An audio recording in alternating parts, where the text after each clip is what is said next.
1400 experience, right? Yeah, 1400 from last session. I gave it out at the end of last session, so you probably already have that on your sheet. I just went back and found that for JD. Hey, we're live. Alright. My experience is now up to date. Welcome to the Ilderon Tales. This is Group A, Sky of Wolves, Episode 8. Oh, no, this is Episode 7 for you guys. I'll go back and correct that. No, this is Episode 6 for you guys. What cocaine am I smoking tonight? All of it. I know, right? Anyways, we have a full party tonight. Yeah, full party. First time in forever. Woo-woo!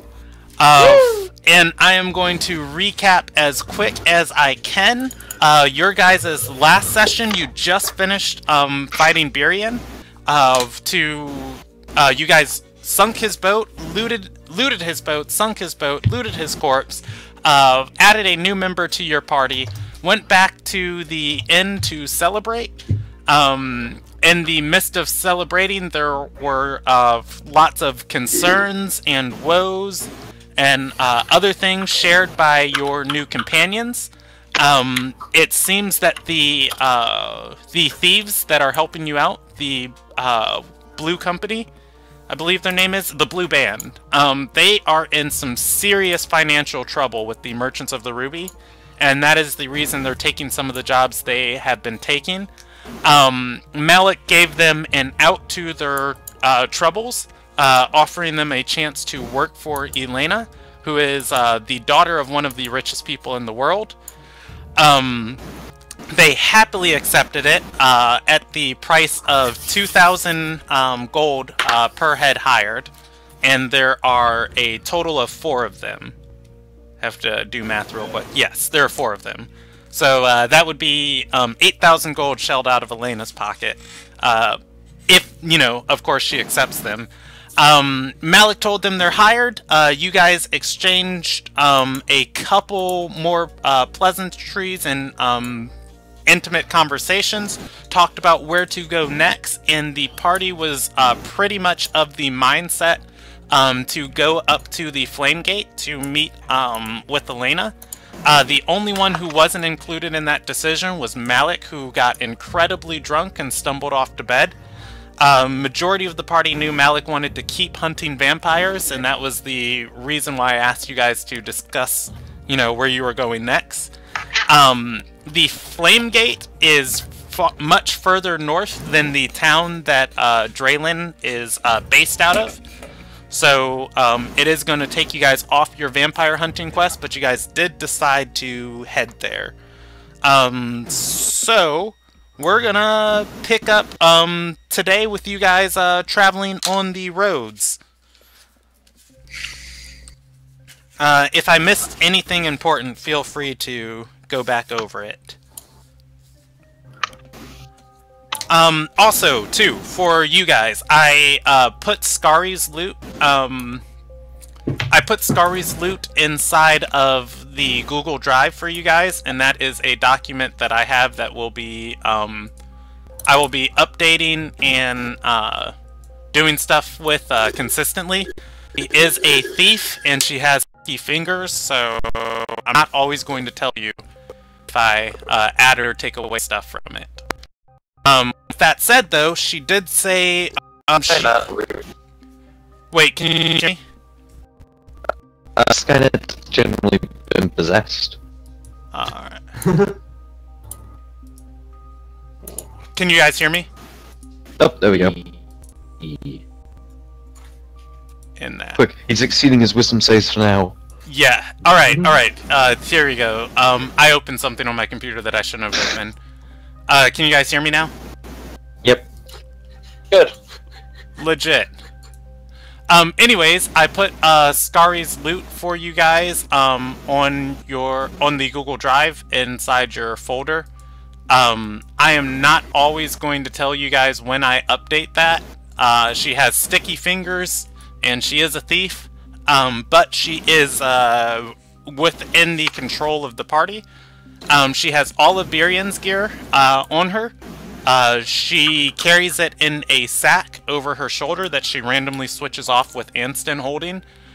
inside of inside of her sack is a large black smooth stone, a potion of thunder resistance, a mirror of the pass, infused elven chain shirt. Already taken it. Okay.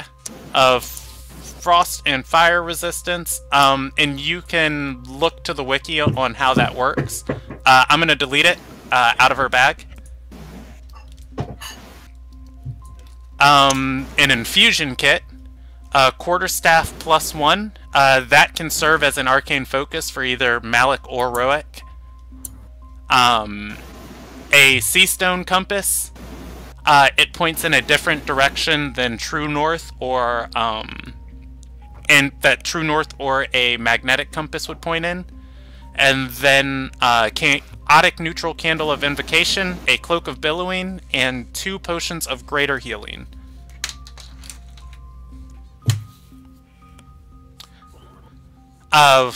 Yeah, so it is the 14th of Father. The traveling conditions for you guys are favorable. And let me go over to the page you guys are on. And we're just gonna go ahead and delete all of that. Alright, so let me hit the party with a few more decisions. The safe... No, you. Okay. What would you like to ask me? No, I'm kidding. The safest path to the Flame Gate is going to cause you guys... there's a crossroads town directly west of Gwir called Darendar. This is pretty much the hub for travels through the northern part of the country. Then north of Darendar, there is a small... Well, I say small. There is a large... there's a large village at the foot of the mountains called Elith. And then through Elith gets you to the Flame Gate. I have a question. Yes. Does anybody know where my brother is? Elena does. Good. I will ask her when we get a minute then. Yeah, you asked her about him before, and she told you she knew where he was, but you didn't question her any further. She told you that he tried to join their organization. Oh yeah, that's right. Wait, what's the choice of pass? So you can make... Oh, I didn't draw anything. You can make, if you're looking on the left map, an L shape is the safest path through the mountains. That is why the Flame Gate is the Flame Gate, because behind the Flame Gate are a number of paths that lead safely through the different peaks that connect. You guys can travel, and I will make a red path. You guys can travel directly to the Flame Gate from Gwir, which would look like that, which is much more deadly. Okay, are we talking deadly as in, like, really difficult terrain, or monsters? Both. Yes. Yes. I mean, just throwing it out there. Difficult terrain doesn't slow groups travel, can't become lost by magical means. Remain alert to danger even when doing other activities. Or because I'm a ranger. And it affects the entire group, so... Just throwing it out there as an option. Alright, you guys just... I know you want to go to the Flame Gate. I'm just telling you all the different ways to get there. You guys can choose, and I'll do this one in purple. You guys can go like that if you want. That's the scenic route. Very scenic. I think that might have been how I got to Gwir. Well, the treacherous way seems to be the quickest, I'm guessing. Yeah, you guys have plenty of time, BT dubs, too. Ew. Elena gave you guys 10 days, and you are going to be showing up. If you take the long route, you're still going to have 4 days to spare.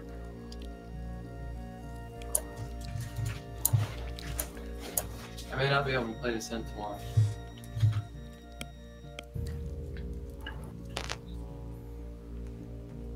I mean, if I had a choice in this matter, I'd say we take the long way. Alrighty. Yeah. I'm pushing you guys through the long way. I wanted to give you guys the options because I would assume the long way, and then I'd explain the travels, and then I feel like I'd get cursed out of just like, what? We could have been through them. This group has green. Yeah, this Ooh. group has a tradition of making unorthodox decisions.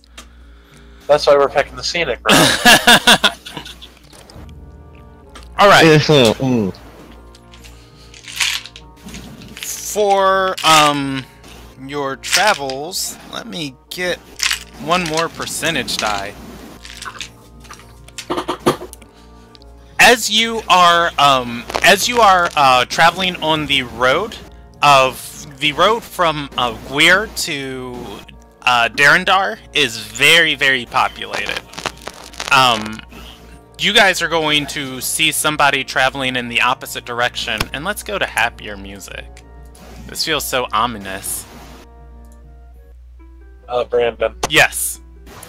While we're traveling, this is going to sound completely, weird and disturbing, but Soulmane is going to be studying people's faces as they're walking. Alrighty. Go ahead and roll me a perception check. Just so that way he has more ammo for his hat. Okay. I will tell you if Soulmane sees anybody important or people that he recognizes or knows. Probably not. Yeah, Soulmane is able to collect a myriad of faces. I will send you a random list of them later. Or actually, I can just generate a crowd right now. There are going to be some people inside of this that I will message you later about it. I just have to look up those descriptions of them. Anyways, as you guys are traveling to Darendar, this road is very well populated. There are going to be these roads are going to be increasingly patrolled. These roads are going to be increasingly patrolled by the soldiers and bannermen of the Rental Paws. Until you guys get to Darendar, you're going to notice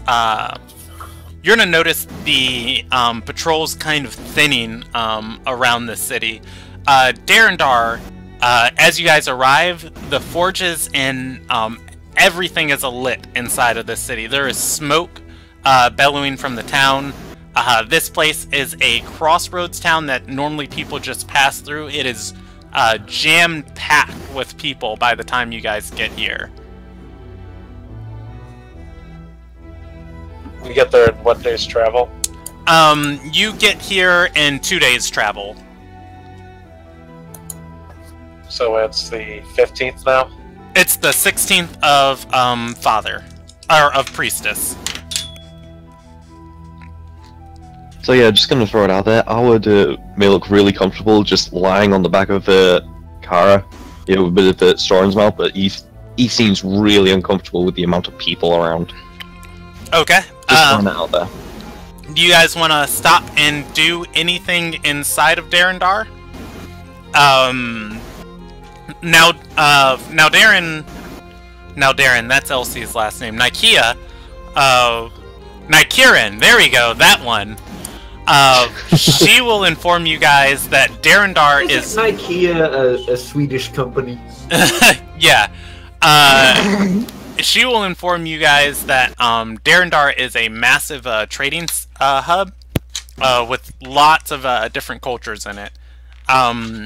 It's not as grand as Gwir, but it is definitely outside of the purview of the Royal Army, and a lot more shiftier things can happen under the cover of Darendar.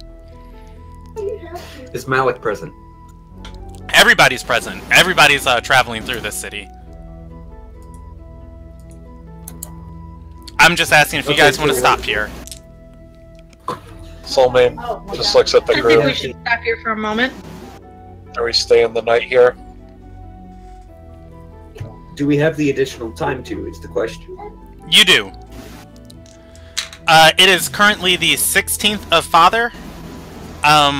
Elena said she needed you guys at the Flame Gate by the 20th, or the 21st of Father. It is less than a day's travel to Elith, north of here. And then from Elith, it's a day's travel to the Flame Gate.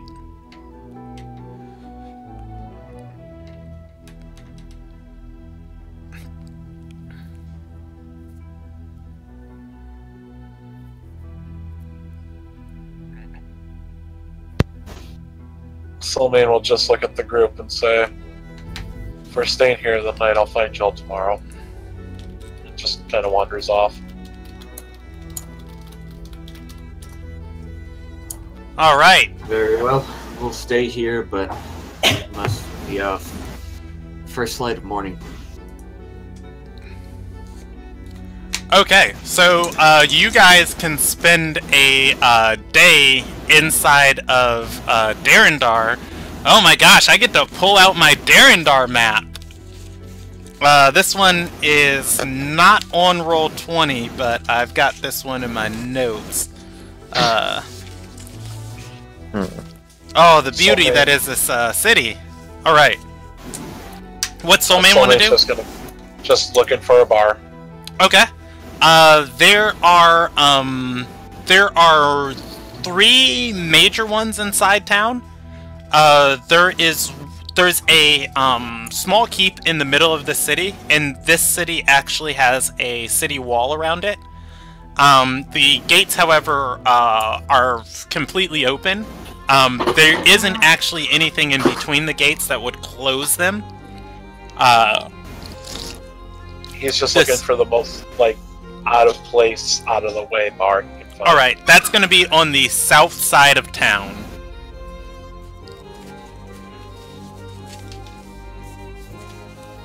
And I'm looking if I still have those notes about this place. Yeah, you're going to find this isn't actually a bar, it is an inn on the south side of town. It is near the southern gate. You guys are coming in the eastern gate. What's everybody else want to do?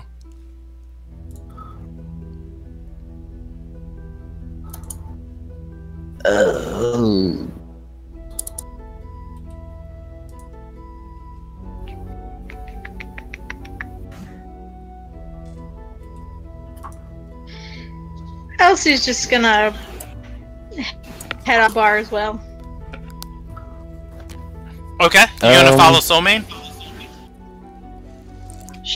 Sure, why not? Okay. As you guys are walking through the city to the south part of town, you're gonna see that parts of this town actually have a forest inside of it. It's built throughout this small forest. It doesn't seem like this was much of a planned town, and that buildings just kind of started popping up here and there.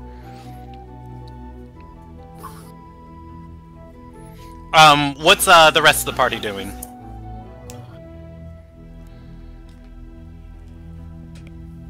I suppose I'm just gonna go find like a park or something, you know, just some sort of a natural field, like maybe forested area. I'm just going to hang out there with the bear. Okay. There is a part in the there is a park in the center of town, just north of the small keep the keep has its own wall around it, and it is just tall enough to overlook the different trees, so that you can see it from whatever like section of town you're in. As Alward gets to the park in the center of town, though, he's going to find most of its natural beauty is untouched, but around the eastern edge of it, blacksmiths have came and set up impromptu forges, and they have tents out, and they are crafting gear, and there are other people camping out in this park too. Did everyone just drop out of Roll20? Everybody except for me. I'm still in Roll20. I think I'm it in. crashed because This is I'm fantastic. sure the internet will work some point. There's a lot of people here. Hey, Alright, I is... kind of want to get some barding for Kara. Okay, I'm gonna handle what everybody is doing as soon as I know what everybody else's decisions are, then I'm gonna go through each person. Malik and Roak.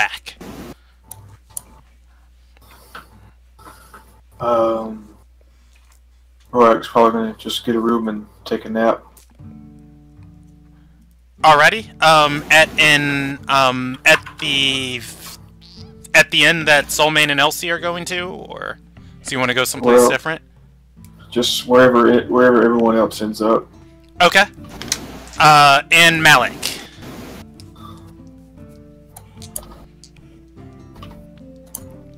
JD dead. Malik's gonna. He wants to spend as little money as possible. He's gonna stay with. What vehicle were we taking? You guys were walking. And I was taking a bath. Yeah, how much money do we have? All the travel times are, I am taking off of, your guys' walking speed. You guys know the blue band is in debt. Skari gave each of you, everybody, including the blue band, 130 gold, which was the split from what she got off of the boat. Then you guys sold a little bit of the gems, and I think Malik has a little bit of extra money too. A little bit is exactly a little bit.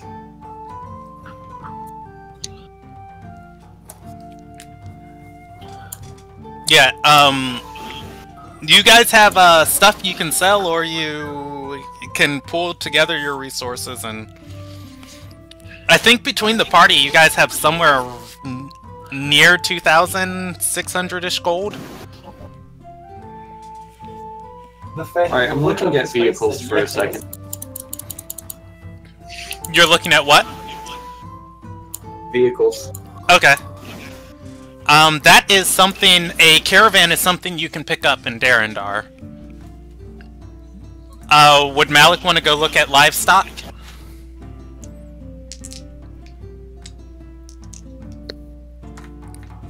Alright, so according to this,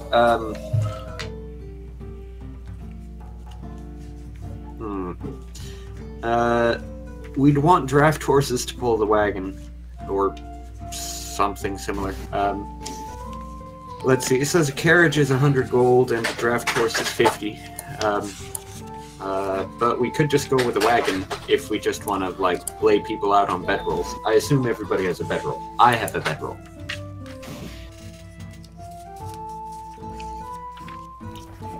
Why are we doing a caravan?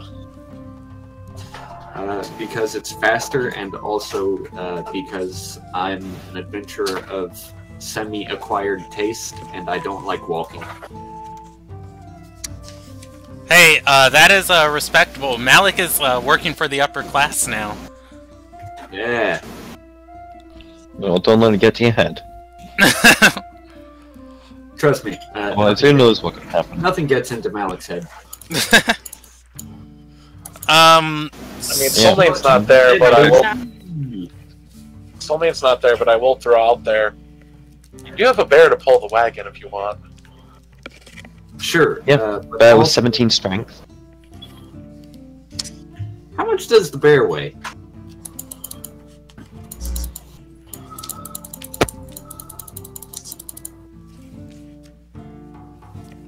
Technically Oh, speaking, you're because- asking me. Let me look at the. No, black- I thought the ranger would know how much their bear weighs. What? How much the bear can lift? Yeah, let's see. It No. I'm talking about whether or not we could put the bear on a wagon. Oh, on a wagon? Why would you want to put the bear on a wagon? Because does a bear have 40 feet of movement? Otherwise, he's Yes. gonna fall behind Yes, it the does. draft. Oh, okay. Yes, she does. Never mind then. The bear can just walk alongside the wagon. And I will I'm lie on also top of the throwing bed. it out there. We technically have 2 pulling animals if need be. Again, you have a bear. We have the bear, Granted, it's and we medium. have my rust bag of tricks, which I can. It's random, so I might get a rat and not something useful, but Yeah, well, 6 out of the 8 things seemed like they could help pull a wagon. Okay, sure, but also, let's maybe not rely on magical items when it comes to our method of travel.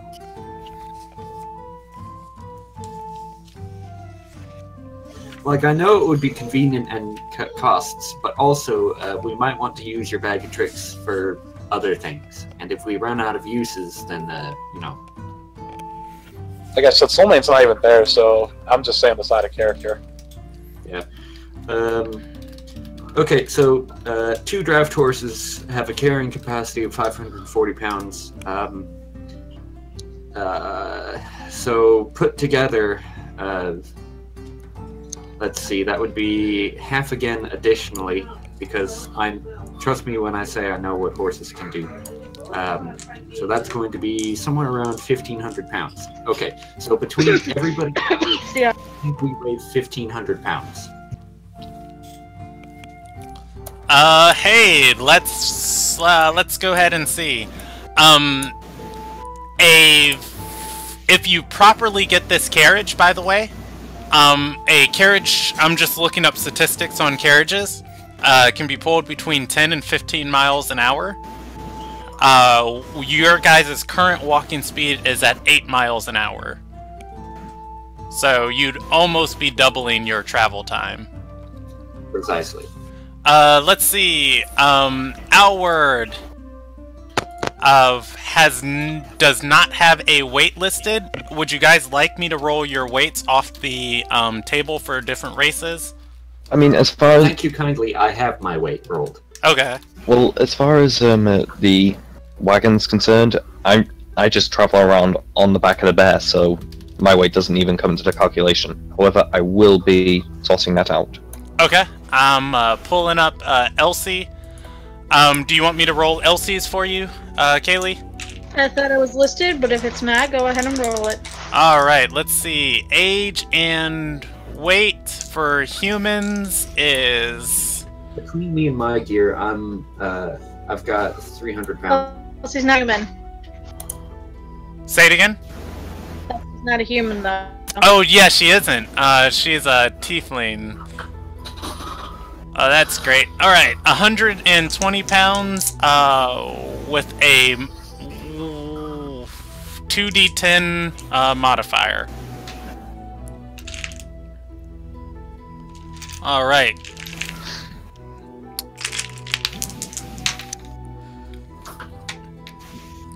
Elsie weighs 135 pounds normally, and then in her tiefling form, between her tail and horns coming out, that is going to go up to 190 pounds. Thick. Hey, that's the Yeah, no, I keep modifier on check. here. And then I'm gonna put that on her sheet. Let's see.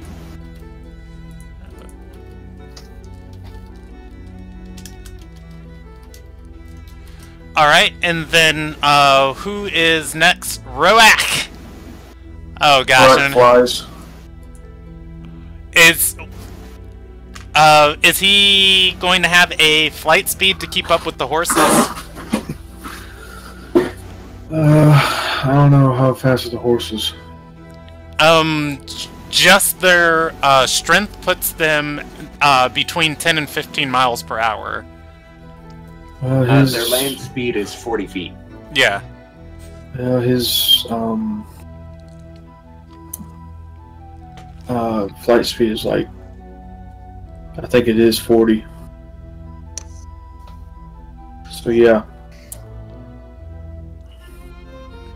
Alrighty. Let's see. Woody is with Elena. Soulmane, 186. So, you guys have 370 something at max so far. And then you have Malik's listed. Plus gear, we gotta figure too, don't we? Yeah. I'm gonna go back and if you guys want to just tell me. Already has that figured for me. I've got 157 pounds of gear.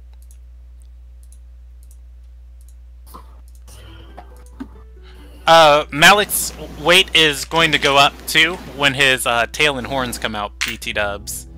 Yeah, but we're probably not traveling with our tail and horns out. Okay, I was just doing it at max weight for you guys. Let me recalculate this.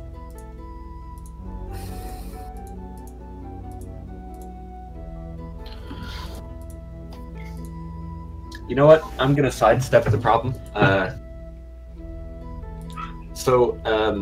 We can forget about doing the weight thing. I'm just gonna get a couple more draft horses. It's gonna be expensive though, so now I'm gonna have to get into a couple of things. I'm gonna all the horses. Wait. How many horses were you planning on getting? 4 originally. Originally, I was planning on getting 2, which puts their weight somewhere around 1,500 for their combined pulling, because that's how horses work. Okay. But I figure I'll just go up to 4, get a carriage and a wagon. It's a little more expensive. Well, a lot more expensive. But I'm gonna crowdsource essentially and get everybody to pitch in. I'm also gonna sell a whole bunch of things that I have no need for. All right, 100 gold for the carriage, 35 gold for the wagon, 50 and gold. 200 for the horses. All right, so you're looking at a base price before any negotiations are concerned of 35, yes. Yeah. Okay, just making sure. Then you'll also need feed for those things. You can make a document on the. You make an Excel sheet if you want on the drive. Just keep up with all that. Unless you want to do it on your Roll20 sheet. I'll have it on my Roll20 sheet under the bio.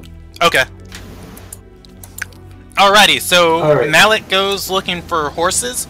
The stables. Well, hold up. First of all, I want to sell my light crossbow and bolts. I have an unused light crossbow and 20 bolts in a quiver.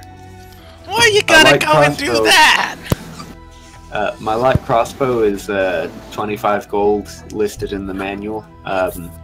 Bolts for it are, I think, 1 gold. Okay. So Malik is going to the market. The market is on the south center side of town. Okay, I try to hawk my light crossbow and bolts. I would like to make a baseline charisma check to see if I can talk up the price from half. I will allow you to do so when we get to Malik. That way we can just take care of all of it at once. Okay. Can I, before everybody disbands, can I get, like... Group huddle?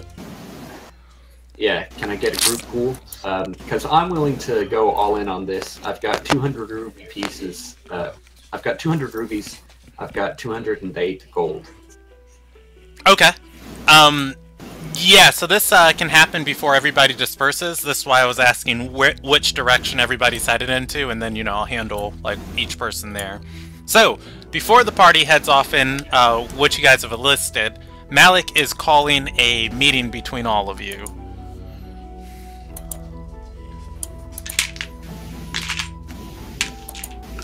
The floor is Malik's. it seems that the blue band is pretty eager to get moving through Darendar. Elsie's gonna walk in and say, "Ugh, this loser." Malik will look over the group and say, "I'm tired of walking. We're getting horses, wagon, and horses, a wagon, and a carriage. We can rotate out who." I who want gets that to as ride well, where. but just because you said it, I don't want to do that. Well, in any case, it's going to be a thing that happens. I'm willing to put forward as much gold as I have to make this happen, but I'm asking for contributions from the rest of you because you'll also benefit from this thing. I'm going to assume there's at least that everyone here weighs less than collectively 177 pounds, in which case you could ride. I mean, there's extra space on Carter, except from you. Looks at Malik. Hilarious. Malik gestures to his full plate armor and says, "Yeah, I think your bear might have problems with me." Hilarious is going to raise her quill as she's scribing all of this down, indicating she wants to speak. Yes, hilarious. After Malik calls her out, she's going to say, I would like to take a more prominent role in our adventuring party. If I was to invest 100 gold in this venture, what type of benefits would that allow me? I mean, the benefit is that we don't have to walk anymore.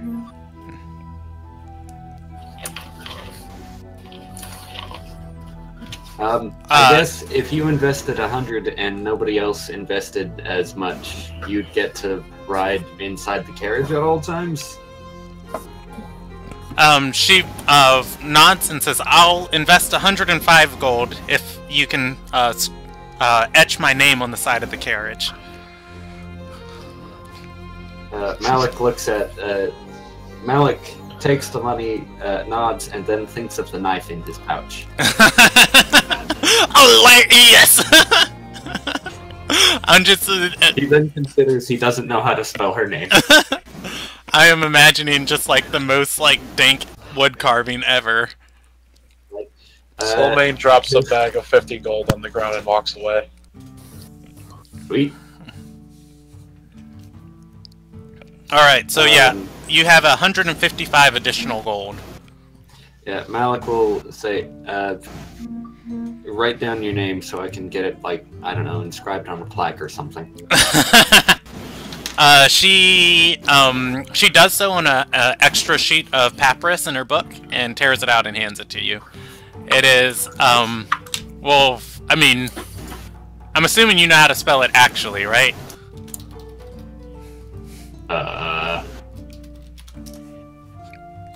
I put it in Roll20 for you. There we go, yeah, that's definitely not at all how I was expecting it to be spelled. Yeah, there's not an A that I was expecting in there. Yeah, Hilarious is her name. Like Eas. Yes, but I think we were all picturing something similar to hilarious. Oh, that's fair. She is... I know... I feel stupid. Yeah. I feel like we need a... I'll be right back, so if you want to do other people's stuff first, alright? Okay. Okay. Does Malik have the money he needs, or...? I have 363, so I have enough before negotiations, but I know how things can get decked up. But the 200 rubies should be enough to fall back on. Let's see if, let me look at the blue band's, inventory. Oh, Skari, is going to also... Well, I'm just gonna roll them percentage dice of, like, how much they, feel about this. Skari, Anston, Nykirin, and yeah, those three are all perfectly fine with walking. Rosero, who loves a life of luxury, is going to contribute 30 gold to the cause. 30? 30. How much money is needed left? We should have enough to cover the base cost. I'm just, at this point, looking for additional money to cover, like, negotiations and inflation. Skari is going to pull out this large black smooth stone from her sack and hand it to Malik. If anything, this thing looks like a pearl half the size of his head. Like a black pearl half the size of his head. She shrugs and says, maybe this is worth something. Oh, that's right off of Birion. Malik says, even if it isn't, I bet I can hawk it for something. She shrugs, giving it to Malik. Pirates of the Caribbean plays in the back. Dun, dun, dun, dun, dun, dun, dun, dun, dun. Jack Sparrow comes up and is like, "That's my rock!"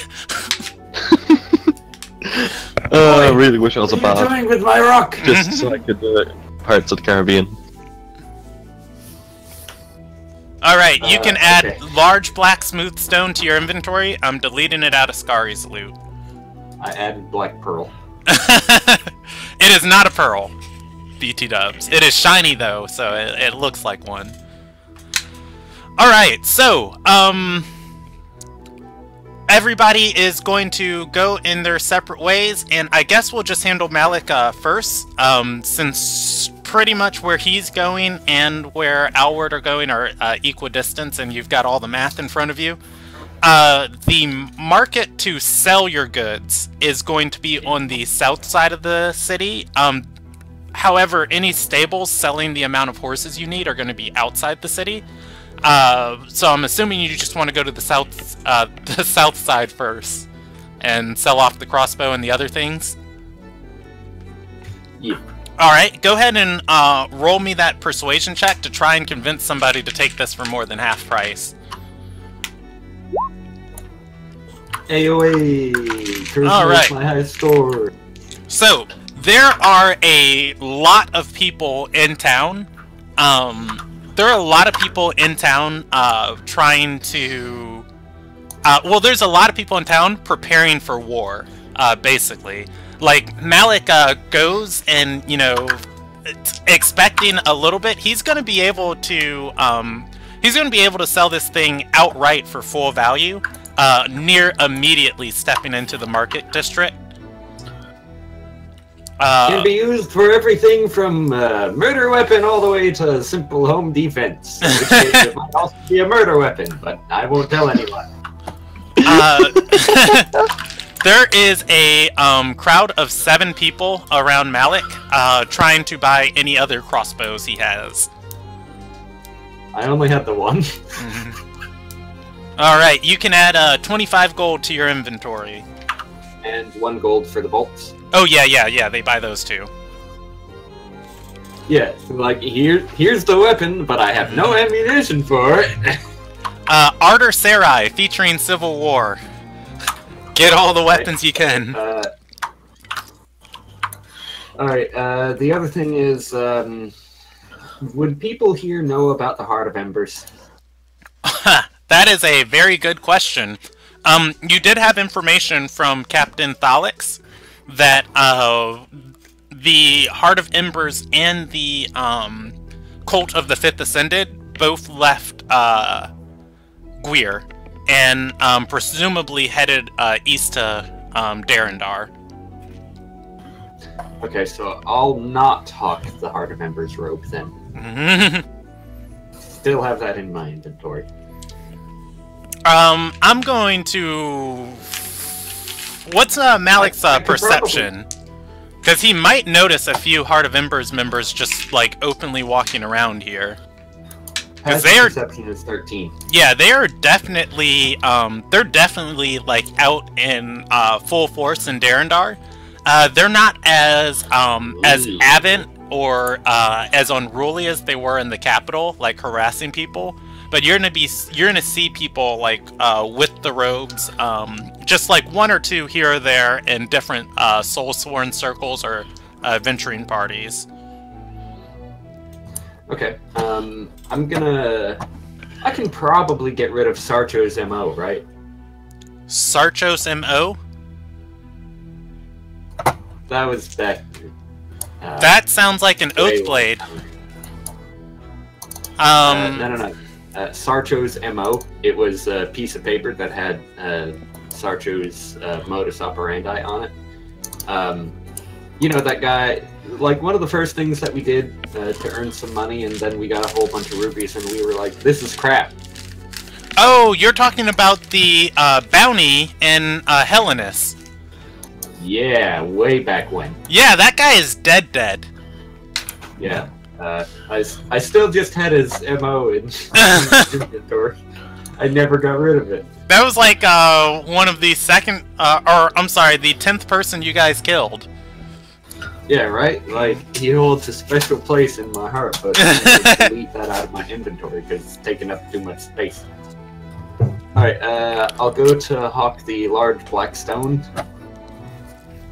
Alright, so, trade goods are going to be... Uses are as far as your imagination will reach. Paperweight, doorstop, murder weapon. Trade goods and like finished weapon crafts are going to be like popular in Darendar now. Luxury goods are going to be a little less popular, or are going to be significantly less popular. Malik doesn't draw the crowd he initially did, just, you know, like going to the different stalls and just announcing he's got this thing. Big rock, who wants it? Go ahead and roll me a persuasion check. As far as you can tell, though, people looking at this stone and valuing it for you are going to say it's worth about 150 gold, but the most anybody's willing to give you for it is 60 gold because nobody can afford to spend that money on it right now. Yeah, I mean, it's a rock. Yeah, no, I'll hold on to it. Alrighty. Well, I mean, I'll give it back to Skari later. So let's just go ahead and remove that from my inventory and put it in hers. Okay. Let's see if I can just Control Z and get it back. Haha, large black smooth stone. Alright. And to the stables to the south of town? Yep. Okay. Oof. Is Anthony, are you back yet? No, he is not. Okay, we'll just keep handling Malik in general. I want to tackle everybody at the end together when they go to. Alright, so to the stables south of town, the stables are located just outside of the city gate. There is a guard tower in the distance overlooking Darendar. One thing you're going to notice about Darendar that's pretty essential for the layout of this town, there is no killing field around it. The trees of the forest go directly from the west side of town into and throughout the town. Buildings are scattered everywhere around the outside of this wall, and if this town was to be sieged, it would be absolute chaos. That said, there are still even people camped out around the stables outside here. Malik is going to approach a stable that is nearly empty. They have got only a handful of horses left here.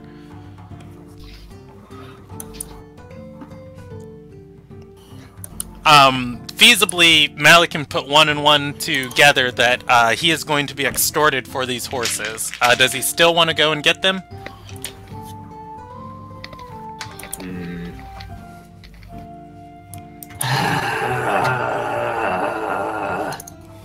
It's wartime, it's wartime, it's wartime.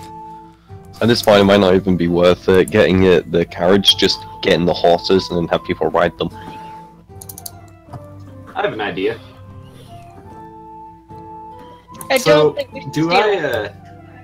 Do I see like how are these horses set up? Like, are they just tied to random posts, or are they fenced in? I just said we should not steal them. Yes, but you're talking to the person who just picked up invisibility. The stable is built into the town wall.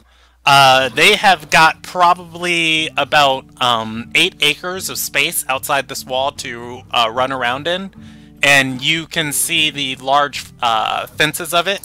The large fences go back to the rest of town, and then the horses are kept, or at least the horses that Malik sees are kept inside of a long barn house. In the visible distance, that's like very visible to him, and he can see this long barn house probably has about like 25 stalls for horses, but he only sees maybe a half dozen of these stalls filled. He did not recall seeing. It is winter time, and he did not recall seeing any of the horses out running through the field when he got here. And are the horses branded? Malik would not be able to tell from this angle. Okay, I'd like to interact with one of the shopkeepers and ask if I can inspect the horses to find out whether or not they're branded. You know, like a normal person. yeah, you know, let's go and see these guys. Alright.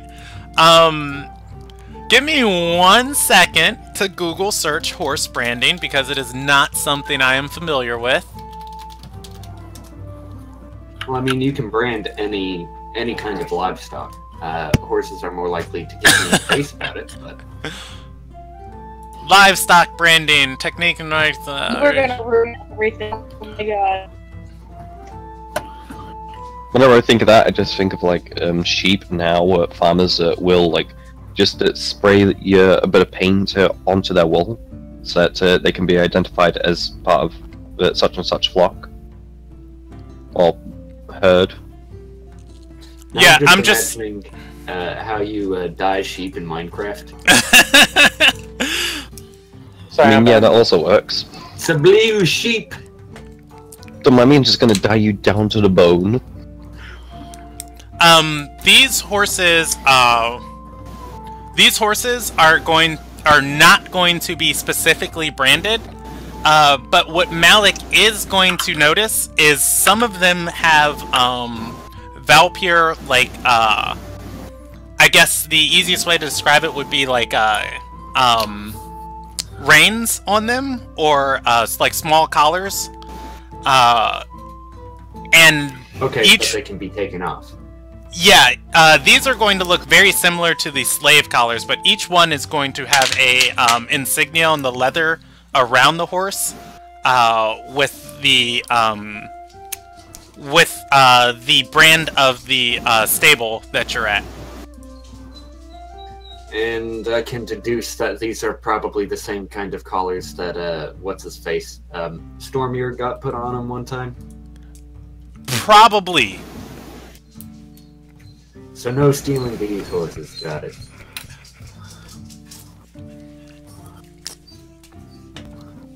I mean, if I had the you can roll me an investigation check if you want to inspect it any further. I'll ask the shopkeeper. Those collars seem similar to the slave collars that I've seen elsewhere. Do they have the same effect on horses that they have on people? He's going to nod as Malik's looking at the collars and says, "Yep, rips the soul right out of him if you take it off. I'm the only one who can take it off because I was the one who put it on." Insight. He seemed a little bit too confident about that. This is almost kind of a practice response.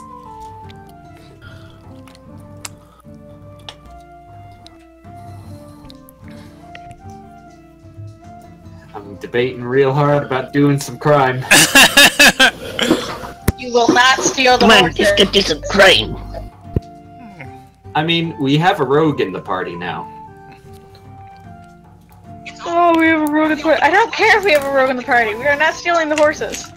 That'll end in disaster, and you know it. And your rogue fucked off a while ago. Yeah. Yeah. Hey! Yeah, they didn't send anybody with Malik to tell him not to steal the horses. That's not a good defense. That's not even a defense. It's like saying, oh, well, no one told me I shouldn't stab that guy in the throat. Alright, before Malik makes his decision... I'm not gonna do it. Okay. I'm gonna ask what he's charging for these horses. He is charging, for mares, he's charging 80... Wait, I have to look up my terminology. Mares are males, right? Females. Okay, Stallions for... Yeah, for stallions he's charging 80 gold, and for mares he's charging 70. Okay, I'm gonna make a persuasion check to see if I can talk him down at all. Alright, go ahead and hit me with it. Alright, I'm gonna use Tides of Chaos to give myself advantage on this check.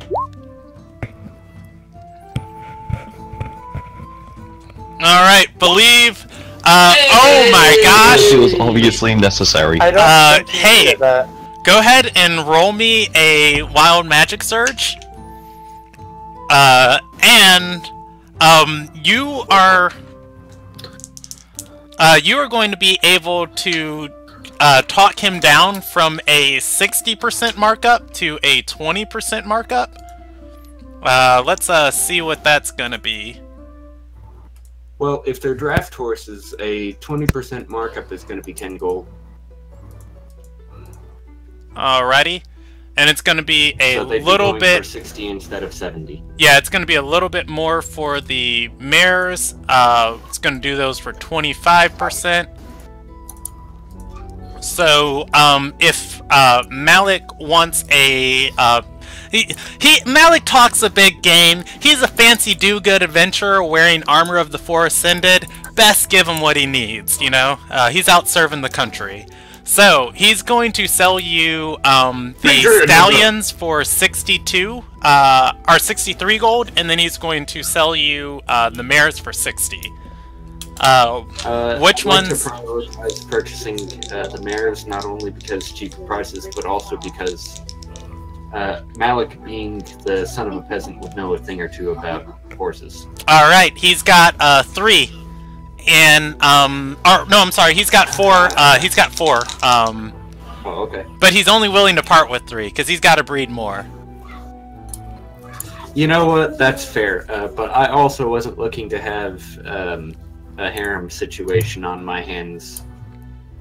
You know what? He alright, can yeah, trade once- with another once traveler. I'm going to roll him a percentage die on how willing he is, because Malik's doing God's work.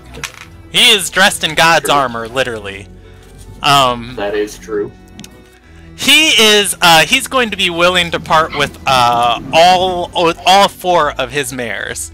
So, that's, gonna be 60 times 4. So 240. 240. Hey, math! Malik Alright. now has a butt ton of horses. I would also like to purchase 20 days of feed for each horse. Okay, you can get that at the base price. Darendar is still well equipped with supplies, as war has not broken out yet. Do you know what page that is on the player's handbook, or? Yeah, it's 5 copper per day of feed, so that's gonna end up 10 gold. Okay. Just make sure we can you're... just- what did you need a wild magic surge for, by the way? Your Tides of Chaos. Oh, no, you regain it No. after a wild magic surge. Never mind. Yeah. Yeah, you're good.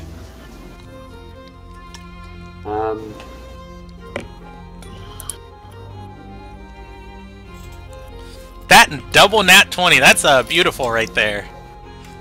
Such a shame that the second one was wasted. Right.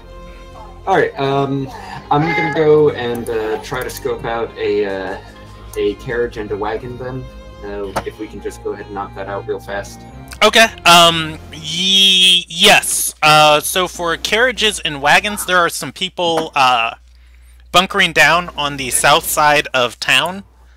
They're going to be willing to part with their carriages and wagons for you could get those for the base price out of the player's handbook. So 100 for the carriage and then 35 for the wagon. As once they're done forging all of the metals and everything they've brought and passing it out to soldiers and bannermen, they have no need for the wagons anymore. Okie dokie. I'm down to 34 gold, and I have acquired all of the things that I intended to acquire. Hooray! Alright, Malik, I doubt has proficiency with land vehicles. If You'd be wrong there, because my background is... Soldier? Sage. No, you are correct. Alright, yeah, I know Soldier and like one other one had it. You would either need somebody who's proficient with land vehicles or hire a carriage driver.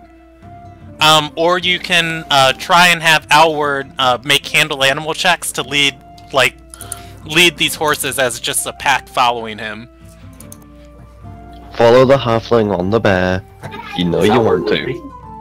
No, he's not with you. I'm just saying, this is just something Malik figures out as he gets his carriage. He's attaching, and doing all this stuff. I'm like, what? This goes here? Okay. Alright, forward.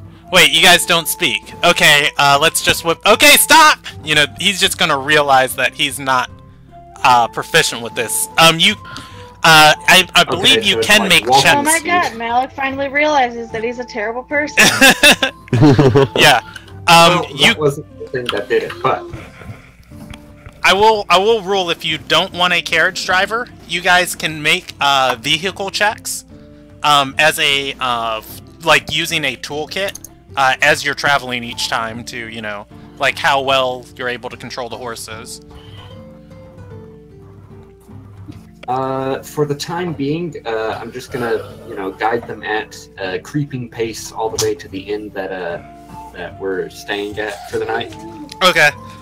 I feel like Malik should also hire, like, a traveling band of entertainers and just have an entire parade, like, through town as he's, like, walking these horses. And just trumpets and everything, and everybody, you know, just comes out the end and sees Malik with all this, like, I got it, guys! Or maybe just a bard with unearthly chorus. But yes, Malik has acquired,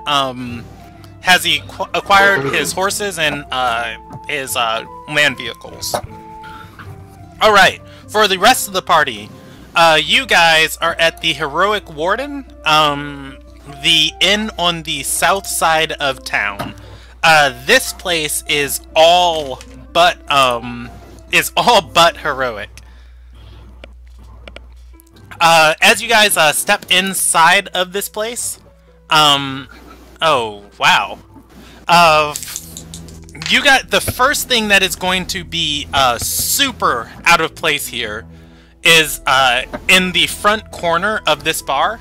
There are a handful of olive-skinned foreigners sitting and talking amongst themselves with a very elegant, like, just refined tongue.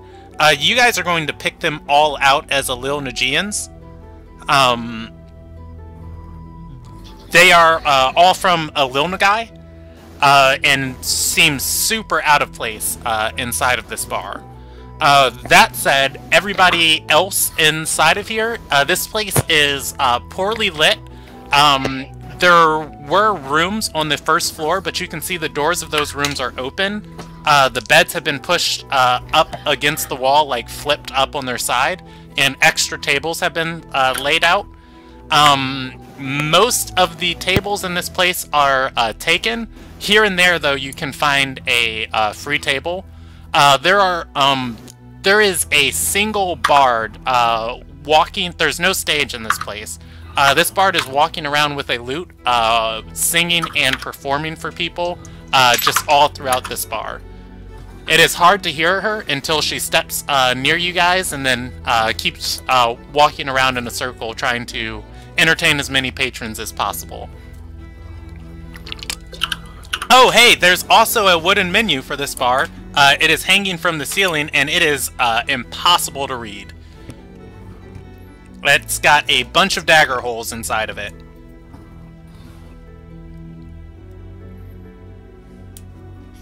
We can... What do you guys want to do? Solmain is just getting a drink and walking to somewhere he stepped away from the crowd. Okay, by away from the crowd, what do you mean? He wants an empty table, or does he want to get one of the private rooms to himself? He just wants to be away from everybody at the moment. He'll stand in a corner by himself if he has to. Okay, that's a little difficult to do. However, the corners of this place are dark. Solmain is pretty much left alone as he's able to find one to himself. Does Roak want to rent a room and sleep here? Transition to the car. Okay. Roak is going to... rooms here are 9 gold each, as the innkeep tells you he is booked up to the brim with people, but he can kick somebody out if you're willing to pay more than them. And that more than them is 9 gold. He'll pay it. Alright. You are going to kick some random bumpkin to the curve, and Roak is given a small room upstairs. It can fit 3 people at most. 2 on the floor and 1 on the bed. Yeah. He's gonna lay down and take a nap. Alrighty. The tavern keep is his staff's gonna handle removing the person. And Elsie.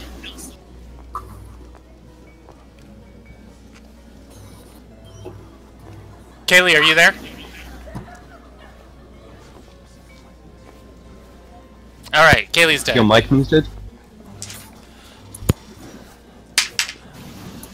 So are you guys just chilling out in here for the rest of the day? I think so. Alrighty, and so we are going to jump to Alward then. In the northern part of Darendar, you are at the city park, or rather, I guess, the village park. There are people smithing on the eastern half of eastern part of the lawn. You are able to find some free space, though, on the western space. The forest is... You're going to notice as you get further west into town, the forest starts to thicken more and more. Not enough that it obscures the sky. However, you can still see the keep in the center of the town from where you're at. Okay. I'm gonna take... Go ahead. I suppose, yeah, I'll take note of like that location to come back to, and I'm gonna ride with Kara over to the blacksmiths.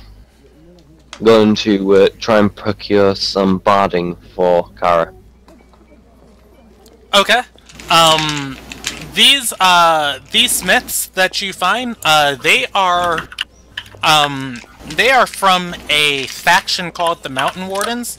They're going to see you, like, riding on Kara and have a great big smile on their face. Couple of them laughing in a, like, warming manner, like, "Ho, look at that!" As you get near them, they are accustomed to unorthodox mounts and have had to make saddles and bardings for all different types of creatures. If you can provide the leather, they say they can make it for you. between the 5 of them, they can make it for you in the evening. See, leather's all well and good, but need something a bit firmer. Say, chain? Oof. They're going to look at each other, and one is going to speak up amongst their, ranks, and say, no, I don't doubt that that's within our skill. However, most people only pass through Darendar. Chainmail is a meticulous process. Will you be here long enough for us to complete a craft like that? We can't just spare, well, we do, enjoy our craft. We can't just spare metal like that in, these times. How long would it take? Between the 5 of them, she's, going to, she's gonna scratch the side of her neck, kind of think about it and shrug and say, 2 days to work all the links. I'm not gonna be in town that long.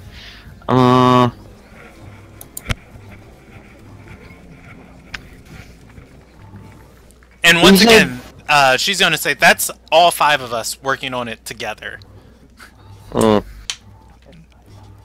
You say just get you the leather and you'll be able to throw something together rather quickly. She nods and says, yes, yes, yes. Our, some of our wardens up north, choose even, wilder things to ride.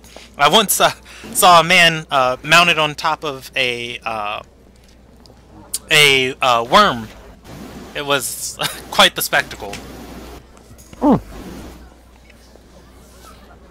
I'll see about, getting some leather.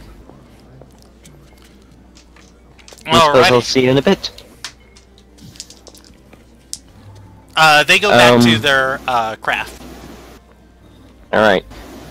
So I suppose I'm going to go get hold of some materials for hide armor for the bear, and I'm going to sell my leather armor for and get some studded leather armor for myself. Okay.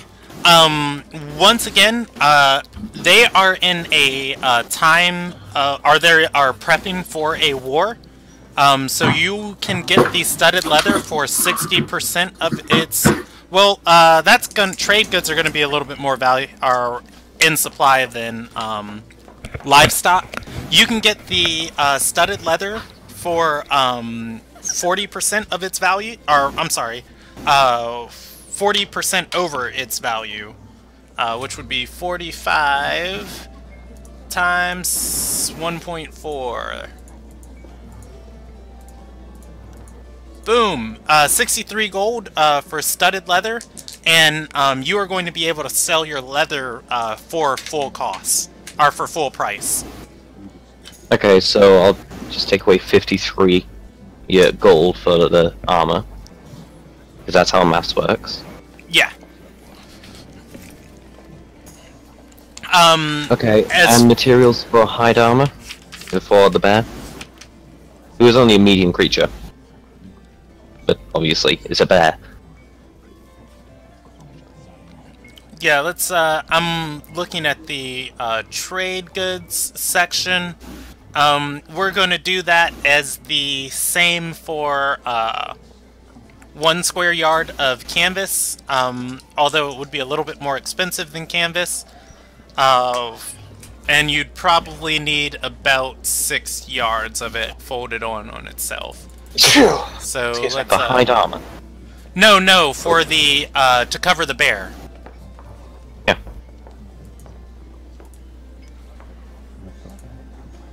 You are looking at forgot the trade value. You are looking at 5 gold for the leather you need. Yeah, sure. I'll pay that. Alrighty. And that was at 7 silver per yard. And then, of course, you know, the markup for wartime. Returning to the blacksmiths, they are going to get started on that immediately for you. As they're measuring your bear and getting ready to start crafting it, they're going to ask, so which northern lord are you serving under? I don't see you flying any of the warden's colors. I'm a wanderer. I'm actually not from here. From overseas. She's going to look up at you, still measuring Kana, and say, "Oh, you picked a poor time to come through Ardor." Anytime's a poor time. Anytime's a good time. You just know where to be. She nods and says, well, everything south of Darendar and the coming week is going to be a bloodbath. So if you guys are traveling, or if you're traveling northward, I would stay in the safety of the mountains until this all rolls over. I prefer forests, but that's good advice. I'll be sure to, at the very least, consider it if push comes to shove. Right. That's about all the information they have to depart on you. Does Alward want to do anything else? It takes her about 15 minutes to get all the measurements she needs. No, just collect the armor for the bear and go back to the spot in the park. And spend the night there. Alright. They initially did not charge you because they thought you were a Civil War fighter. So... however, the Mountain Wardens are not scummy people, so since they didn't give you a price originally, and I'm gonna be like, whoa, wait. Well, when they finish, I'll drop 5 gold. I'll drop 5 gold. Alrighty, I'm gonna make a note of that. When you go back to the park, the bit of like the free clearing you found initially. When you came here is going to be occupied. There is a group there. They have the symbol of the Four Ascended on their winter clothes, and I'm sorry. They are teaching out in the public, and there are about 7 people listening to this message. The symbol on their clothes looks slightly distorted for the religion. They are teaching about an additional ascended god named the Fifth Ascended. Sounds like a cult. Better ignore them, as I ignore every other religious whatever. Alrighty, you just go and find someplace else to relax in the park at? I go back into the wooded area. Okay, well that's what I was saying. They're occupying your clearing in the wooded area. Is there, like, anywhere else within the wooded area? Looking about in this park, this space took you a little while to find earlier, as the whole, like, eastern half of the park was occupied up to this, and now people are, like, pushing through here. You're not going to find any place, like, comfortably alone without people, like, camping within earshot of you. Like, the closest place you're going to find is, like, you can sit down, and then maybe, 15 to 20 yards, right, like, in front of you, you can see another group, like, setting a fire around tents and, talking amongst themselves. They don't, you guys aren't, like, butting shoulders. However, you hear the murmurs of their conversation just in the distance. Like, if you were trying to sleep, like, maybe every 10 minutes you'd hear one of them bust out into laughter and just be like, come on. Yeah, sure. I guess Kara will, like, sleep, like, the base of a tree and I'd be up in the branches. Okay. What I'm trying to say is, Darendar is super packed right now. Yeah, I kind of gathered that, but it's better than being in a tavern. Yeah, fair For enough. Outward, at least. Alright, and everybody else is... Does anybody else want to do anything? Otherwise, we're just going to fast forward through the rest of this day. Where did the mercenaries go? Or the thieves go? They are having a jolly time in Darendar. When you guys left them, they were headed down the main road through the city, headed westward. Brandon, I'm gonna send you a message real quick, okay? Alright, on Facebook or Discord? Discord. Okay, hit me with it.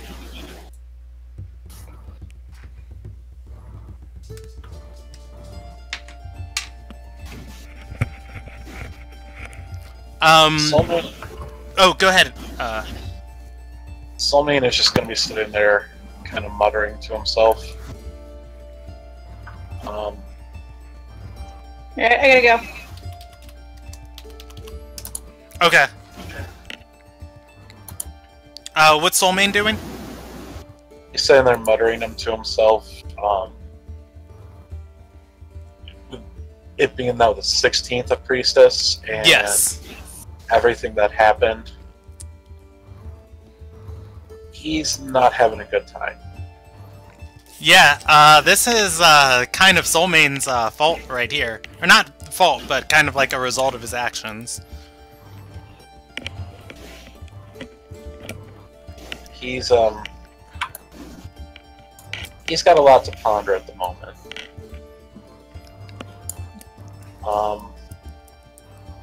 Does he? Darendel isn't actually that far from where his clan is it?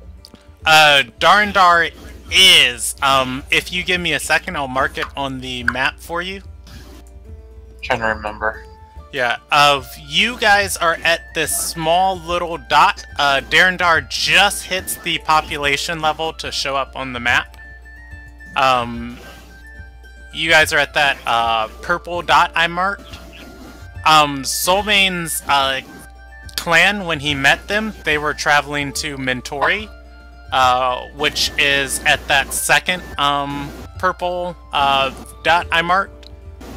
They were driven out of a place just north of Undar. Their clans resided in those areas right there. Okay. And they traveled to Sky's Reach up the road, and that was the path they took. Okay. Seeing as how it's getting so crowded and it's everything, he's just gonna leave and start wandering. Okay, we got 2 people wandering around the city. So, as you guys are out in the elements of this town, you are in the harsh Ardorian winters. As nightfall hits, it's gonna start getting like deadly cold.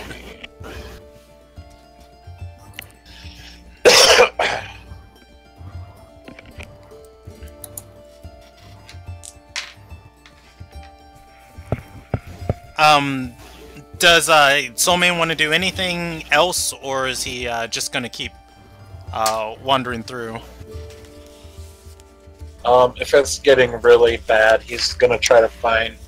Is there like any buildings or anything that aren't currently occupied, I guess would be the best way to say it? Roll me an investigation check.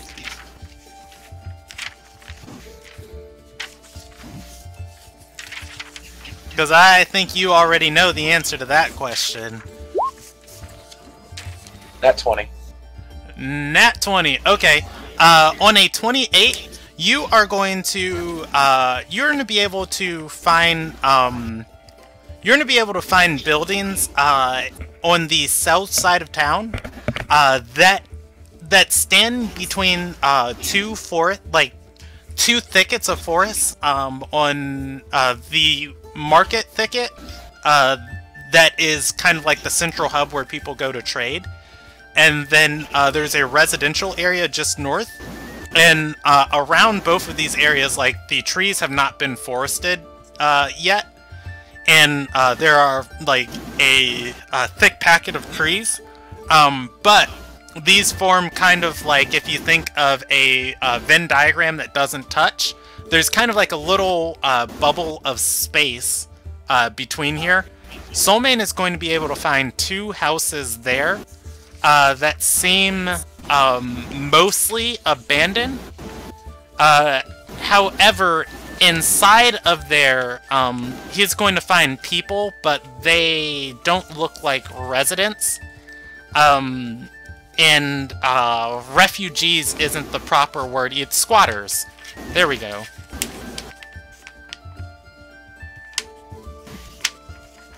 Soulmane is gonna head in and just kind of find an area where he would be, if they, obviously they'd notice him, but yeah, find an area where he'd be out of their way and just keep to himself.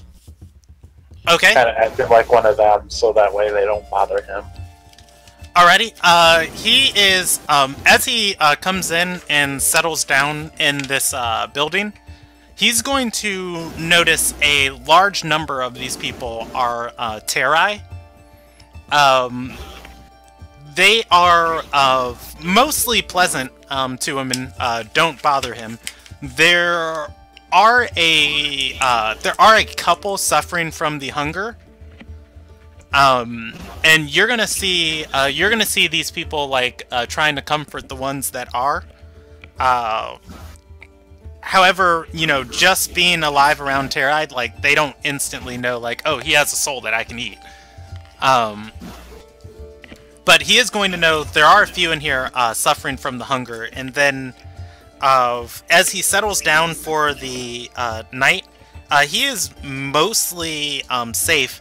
But somewhere around like 10 p.m., as Soulmane's like drifting off and, you know, sleeping, somebody is going to come into this, I guess the best way to call it would be like a boarding house of sorts. They are dressed in the 5th Ascended's colors, and they are going to start, just openly like recruiting people, saying, oof, let's change the music to something more appropriate. They're going to come in and start recruiting people and say, the other gods have abandoned you, but the 5th Ascended has risen from amongst your ranks. He welcomes all as his children, and you too have the opportunity to rise with him. Come, and don't throw your faith to these... Don't throw your faith to the 4, but throw your faith to the 5th. He will not shame you for your hunger, but he will embrace it. Some of the more fiendish-looking ones here that you know, the longer a Terai goes, like without consuming magical energy or another person's soul, they start looking more and more undead. And some of those, like, more pale and, like, despot-looking ones are going to walk up and talk to this recruiter as he's in here.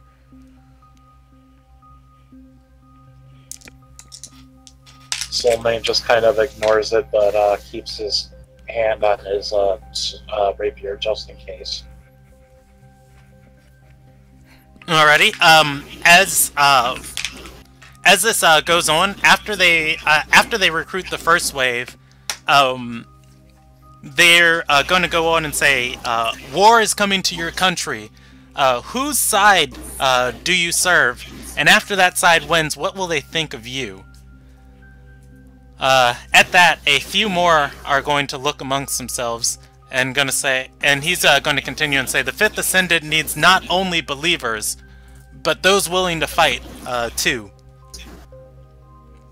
And a few more of, well, actually a lot more of these, like, the better, more healthier ones of their ranks are going to stand up.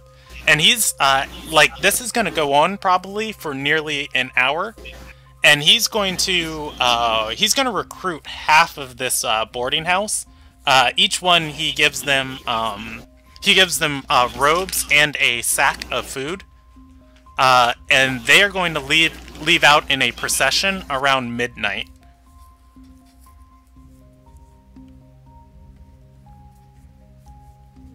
Soulmane just kind of peeks up from his bundle that he's curled himself into. One of the corners kind of mutters to himself. It's been nice to have someone to trust like that.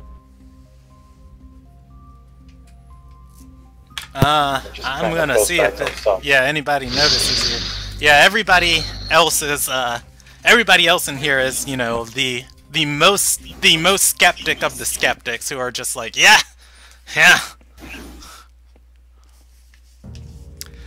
Alrighty.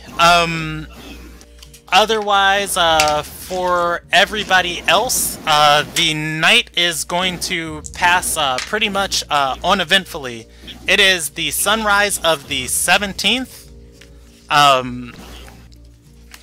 You guys are going to be able to pick up your goods and head out of town.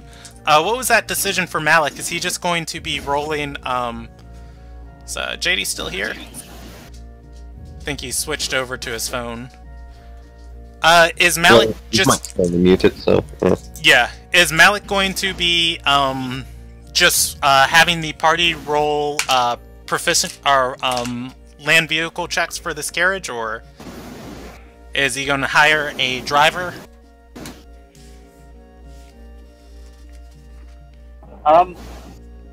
Well, seeing as how I only have 34 gold, I'm not sure I'm capable of hiring anybody long term. So a skilled hireling to permanently travel with you guys is 2 gold per day.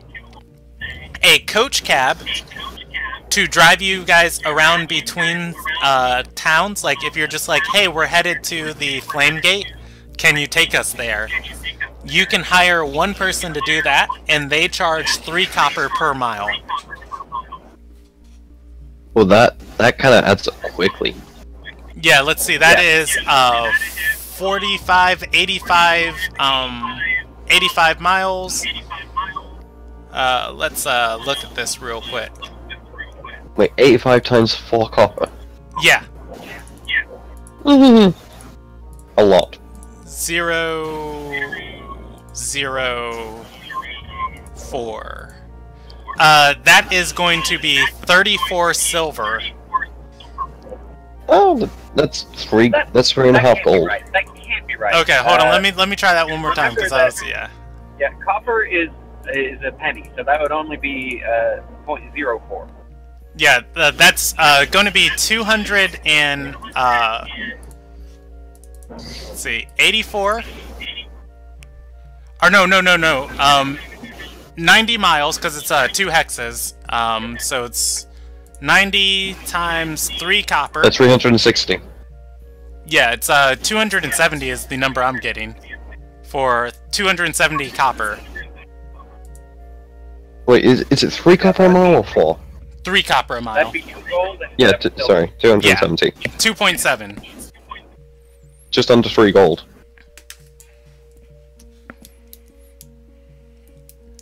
But then RP-wise... Yeah, when you get to the Flame Gate, you'll have to hire somebody else to take you places. Yeah, exactly.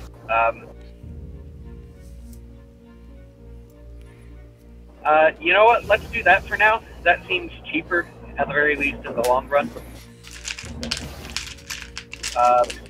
Could you subtract 3 gold from my inventory, and I'll tell him to keep the tip. Alrighty, I'll take care of it for you. You guys... Wait a second. Will he accept payment in rubies? Rubies are a trade currency. You could negotiate it.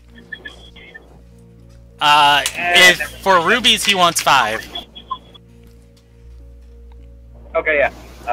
My rubies are kept in one of the other columns, the one that's not GP. Okay. I don't remember exactly which column that is. Yeah, I've got it for you. Okay, thank you. You've got it in your silver, so I'll take care of it. In the early hours of the morning, I'm going to drop off a couple extra gold at the blacksmiths. 10 divided between them, so 2 each. Okay. The smith's name is Gunsulia, and she is going to be very surprised.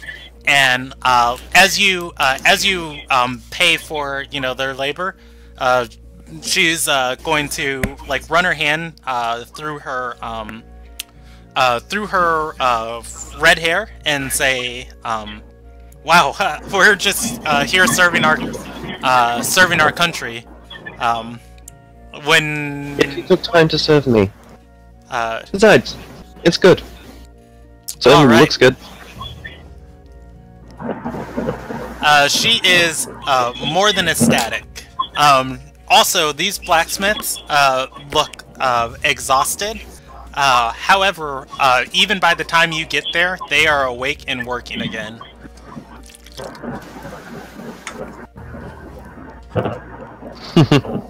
Fair enough.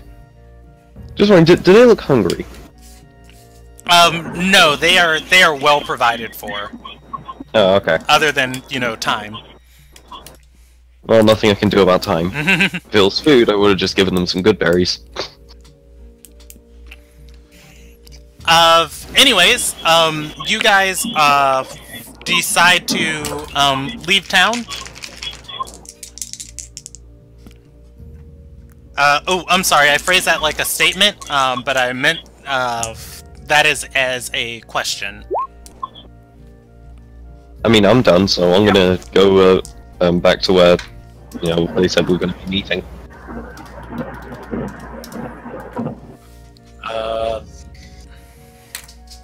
So close.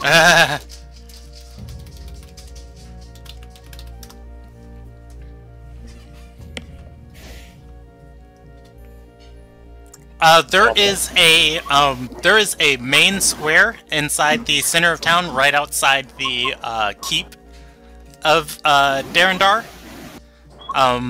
That the blue band would assume is your guys' meeting location.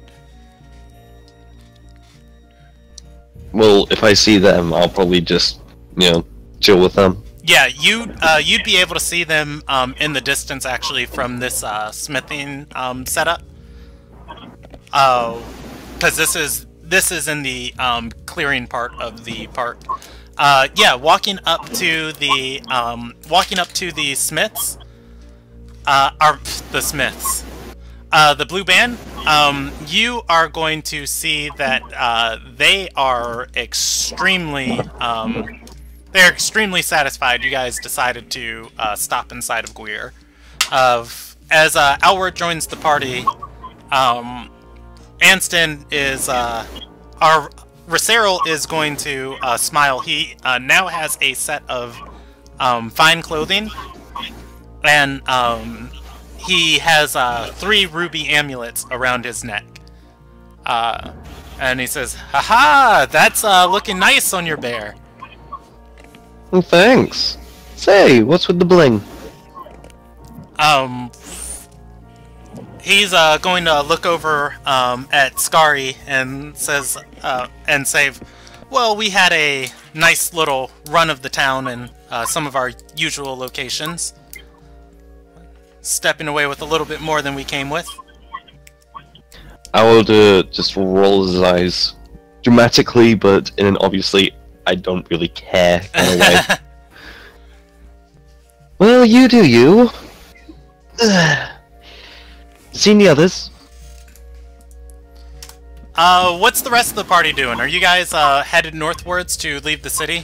Because from the inn, you're going to have to go by this main square. You know what? I think I actually have a picture of this I can put in the group chat for you guys.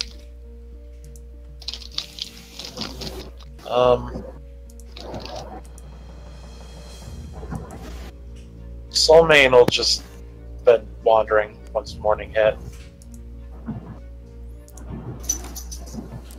Okay.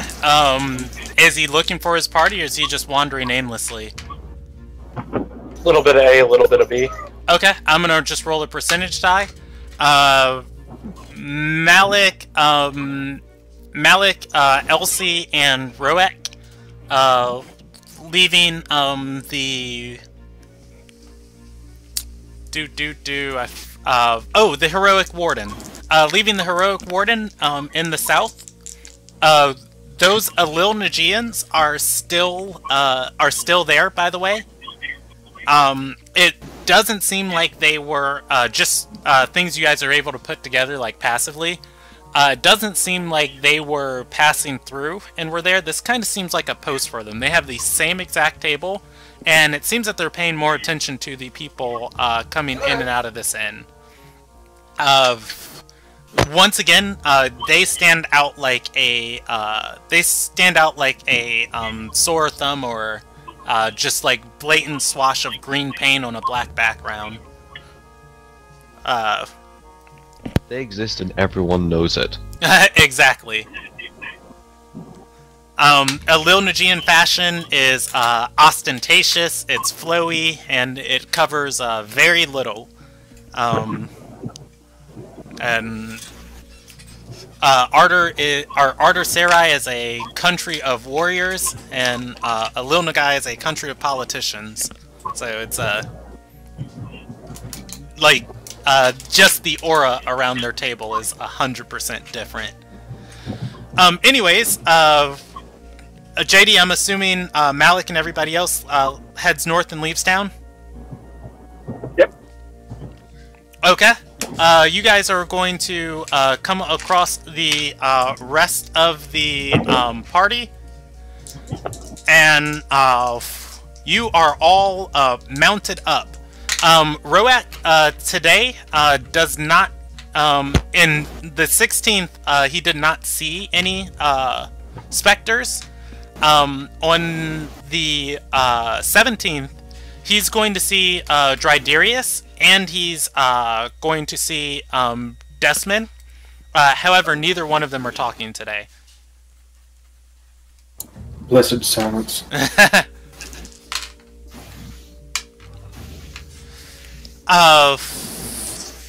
Otherwise, you guys are going to be able to leave town.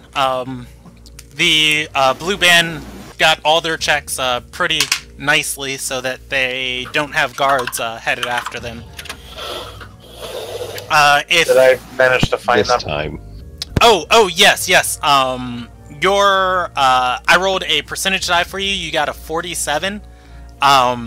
They are standing like in an open plaza, like in the center of town, in front of the keep. Like this is probably like one of the like if you're going someplace in town, you're probably passing through here. So you're gonna come across them as everybody's like loading up and exchanging like greetings.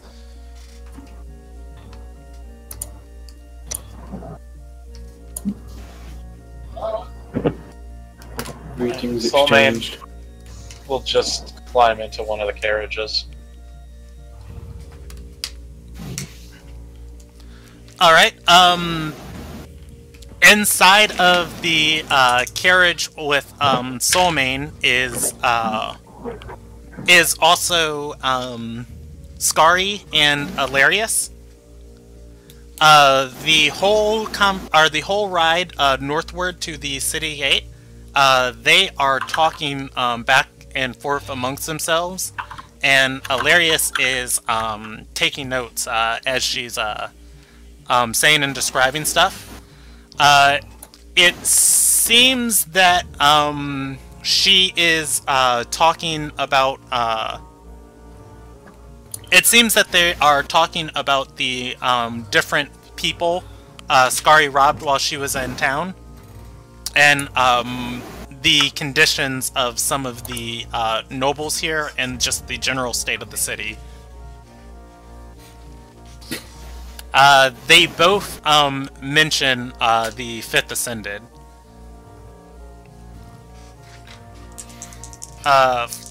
And Ilarius remarks, "Oh yeah, I think we're working with that guy also."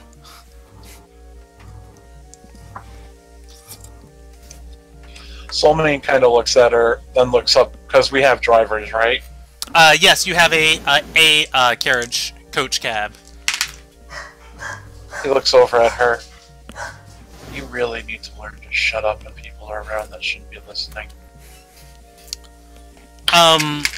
Ilarius, again, is going to look defeated and say, "I'm sorry, I was just trying to do my job."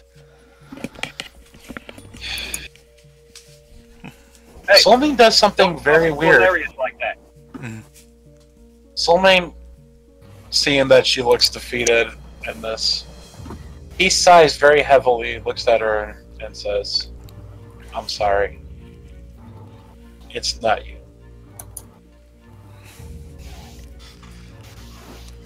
I understand that we're under a lot of stress, but tearing at each other's throats only makes the job easier for our opponents.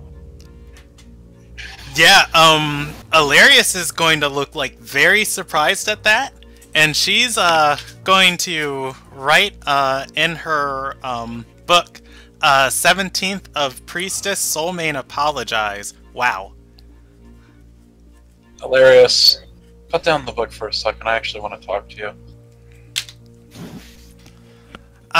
It's a difficult thing for her to do, as like she goes to write that and then nods and closes the book before doing so. She is still wearing her dinky hat, by the way, with the Weatherstone on it. Can we give her the cloak? I want that done. Outside. We'll come back to that. Yeah, if you're saying that in character, she is. No, I'm not. Okay. I will bring that up. Solmane takes the scarf down from around his mouth, actually revealing the scar on his face. Ilarius, do you know your family? She is... I'm gonna roll her a perception check. Or a, intelligence check. She's, going to, shake her head and say, no, it's, kind of a weird experience of why I started adventuring. How about your birthday? Do you know your birthday?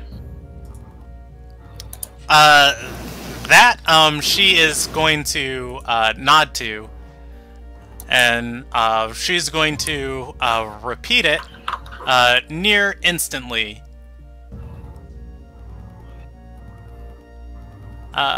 We just gotta find her character sheet. Did I not make you guys a card for her? Might be. Probably not. Alright. Oh, for who? For Ilarius, her birthday is the 8th month of the year, on the 5th day of that month. Okay. It is the it is on the 8th or the 5th of Sword. She's gonna say, I was lucky enough to be adopted, but my those parents knew my when I was born. Hearing her say that, Solmane laughs. Like a visible, actual laugh. Well, I guess we have that in common. She's going to lean forward and say, "Wait, you were adopted? Can I record that?" No.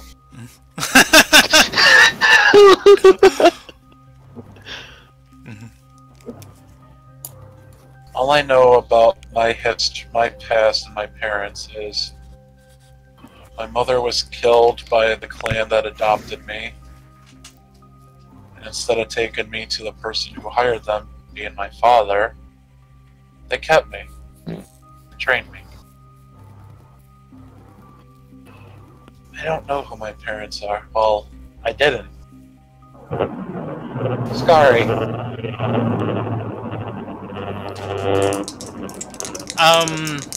JD, stop riding the bumps. Sorry, it's a portion of the road. Can someone mute me real quick? Yeah, I got you. I will unmute you in a second. Sorry. Go You ahead. fought the vampire. Were you affected by his illusions? She's gonna shake her head and say, no, Anston told me some of the things he experienced. I wouldn't wish that on anyone. I met my mother.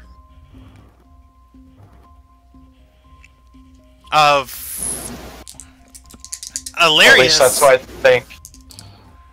That's what she called. Yeah, Hilarious is going to once again lean forward and say, "Oh, what was her name? What did she look like?" She was beautiful. Ira, was I believe what she called herself.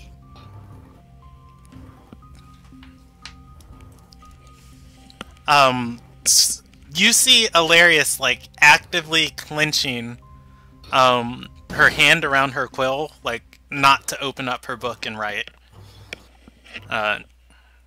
Once I realized it was an illusion, I never saw my father in it, but once I realized it was an illusion, I killed her.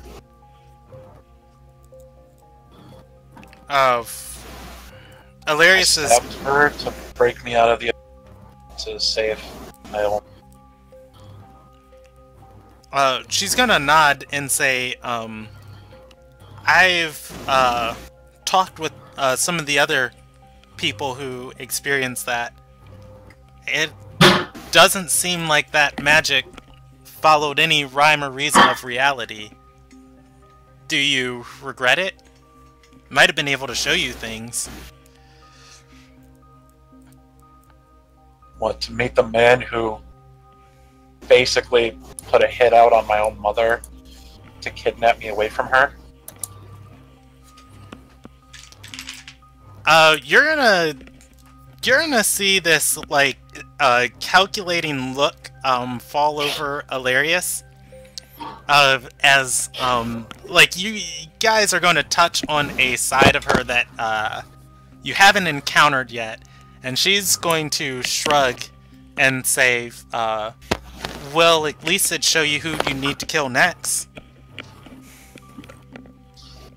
I'm sure I could get that information anytime I wanted. You said the only thing you know about your birthday, or about your past, is your birthday, right?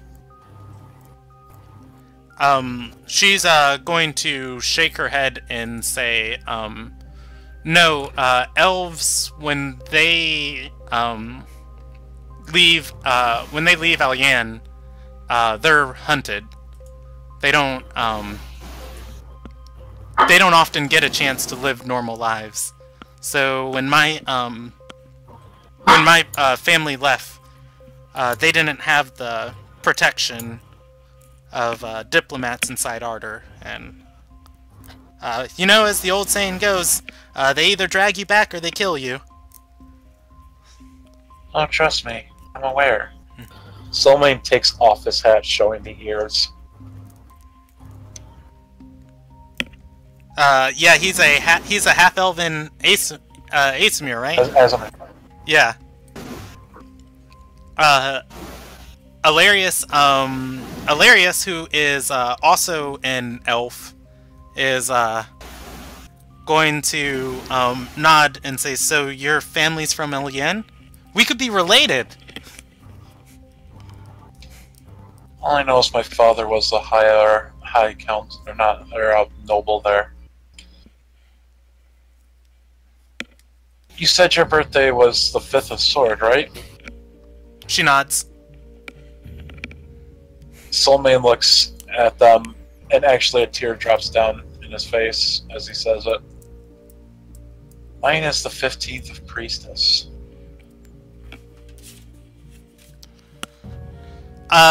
She's going to inhale and say, "You didn't tell anyone? I would have got you something!"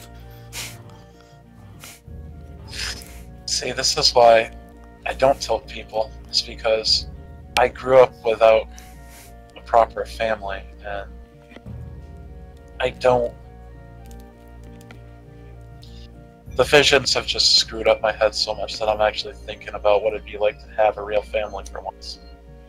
Skari is going to cut into this conversation and say, on the 15th, we were half a day's travel north of Beaka Hold. We were in the middle of nowhere. Ilarius is going to say, regardless, and she's going to look at Soulmane, and then to Malik and say, kind of consider us like one big family, except for the people who died. That was kind of unfortunate. You know what I did on my last birthday? She shakes her head. Say that again? Let's just say my body kill count raised another 3 people that day. When you're in my profession, birthdays are just another work.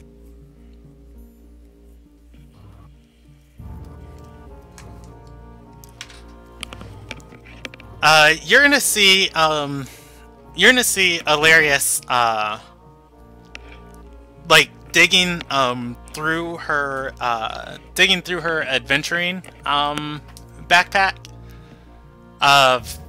She's going to pull out a small wooden arrow tip and hand it to Soulmane and say, before you joined us, I was once a very capable archer on behalf of your companions here.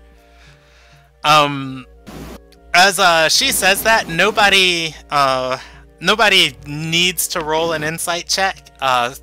Ilarius landed 1 arrow in all the fights that you guys took her in.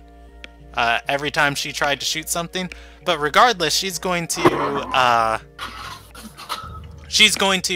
give the arrowhead to Soulmane and say, you can put it as like a pin on your hat. I'll put one on mine, and we'll be each other's family.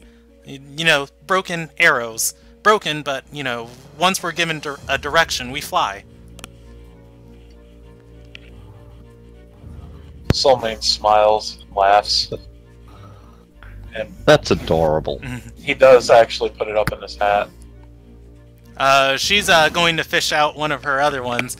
By the way, she sold her longbow forever ago. She'd never got rid of her arrows and fletching stuff, though.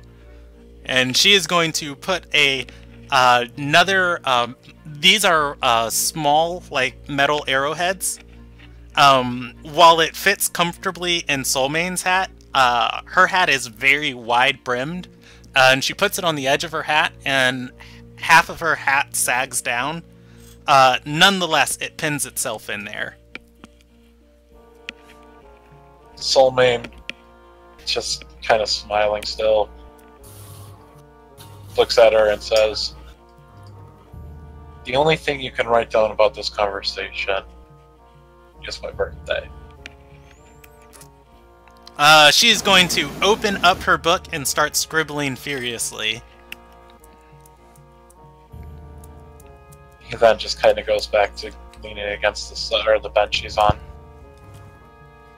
She's definitely only writing your birthday in every language she can think of. Though he does bring up, oh, by the way, while you were talking about the Fifth Ascendant earlier, where I was staying last night, someone claiming to be one of his disciples was recruiting a bunch of the squatters in the building. At least half of them went with him. I assume I can hear parts of this conversation? Yeah, if you're walking next to the carriage, during the day, in favorable conditions, this the carriage can travel with like the windows or the shutters of it open. Otherwise, I mean, it just gets dank and humid inside. Fifth Ascended sounds a bit like a cult to me. They're all over the bloody town. And obviously, you know, I spent the night outside. I tell you what, I could barely get to sleep. Granted, there were quite a lot of people drinking, but there's also some guy who's just constantly going on about this Fifth Ascended. Any idea what that's about? Hearing that, Soulmane's gonna lean up to the driver. Is the Fifth Ascended popular religion in the town? He's gonna look back and say, yeah, I've been working out of Darendar for years. He's really picked up some steam these last couple months. Probably about a good third of the town believes in him. How about you? He shakes his head and says, nah, just superstition and rumors. I've heard about a half-dozen people always claiming that they're going to be the next ones to ascend, but the years chug on and there's still only 4 of them. Not hilarious. Skari, leaning back against the wall, is going to say, 250 years ago, I bet they said the 3 Ascended would always be just the 3 Ascended. Then So Yessa happened, and she motions with her hands like little explosions, and then says, and then, boom, the 4 Ascended. The carriage, or the coach driver, spits, like, doesn't spit, but just kind of like, ha! Rubbish! Soulmane kind of under his breath over at Skari. Would you be, or, you know, whispers to her.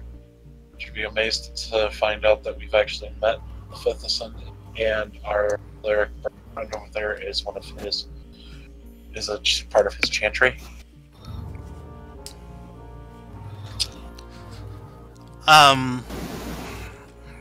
Skari is going to kind of like look at you with a little bit of respect and say, wow, you guys have some powerful friends.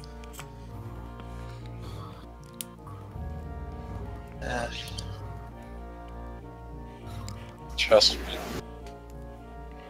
If you knew half the people, probably any of us knew.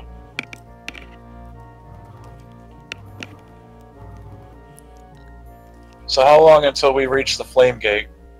It's going to be a few days, but before this conversation lets up, Skari is going to say, I thought about going and checking out what the Fifth Ascendant's believers were all about.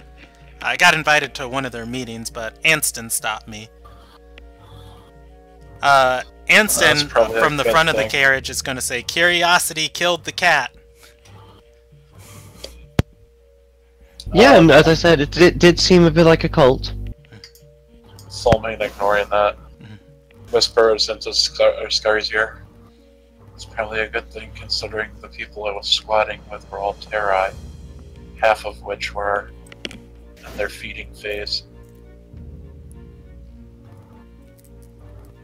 Yeah, she's gonna be a little bit, she's gonna be a little bit surprised by that, and then look to Outward, and nod and say, probably a cult.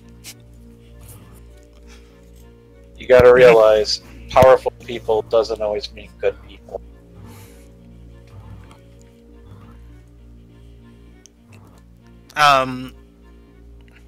Anston, from the front of the coach, is going to say, so this Lena figure is working with the Fifth Ascended?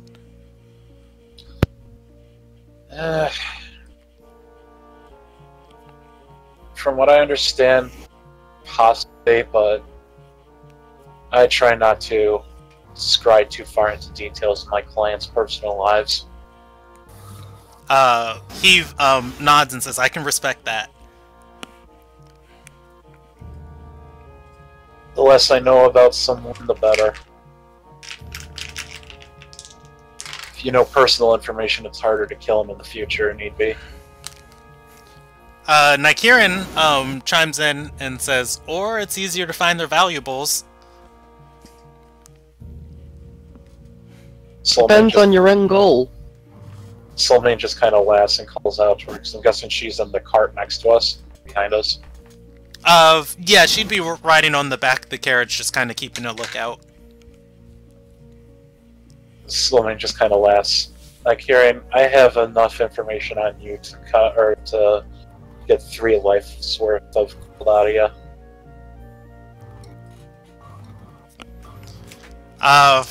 She's gonna say, well, you need valuables first in order to lose them. She is heavily in debt. Yeah, you'd probably be doing her a favor by killing her. It's like, I found out where you keep your stuff, and I stole all the contracts of debt collectors that you owe stuff to. Go on and have a good life now. No, he was saying more material. See, the thing is that there is actually a huge business in buying debt. I got the loans by name that she owed me. Yeah, if that's the market Group A wants to go in, Group 1 was all about anti-capitalism. If you guys become the debt collector capitalist, it is the full 360 circle of this group's existence. We're going to be communist debt collectors. Wait a second. You serve the state, or else the state's gonna collect what you owe them. Anyways, though, that's... does anybody else want to say anything to the NPCs? Because, otherwise, you guys can, just, you know, small talk, up and down the road till you get to the, Flame Gate. Insert Bat Mansion. Go on. Alrighty. So, you guys are going to pass through, Elith. Elith is a, oh, well, I'll take us back to the, map again. And You can leave it there, I don't think it'll make that much of a difference. yeah, you guys have the option of, stopping here. However, you can just continue through to the, Flame Gate. Gee, sorry, what? You said How much something time do we interesting. have? It is the 17th. With the horses, you guys are able to make it to, you're able to make it to... Oh, can you hear me? JD's asking you to unmute him. Oh, my bee. I'm so sorry about that. Hey, JD, you are unmuted. Can you hear me? And did you want to say anything during that roleplay between the NPCs? No, not really. I just had bit pieces to insert. But as far as the ride up, would it be possible for Malik to...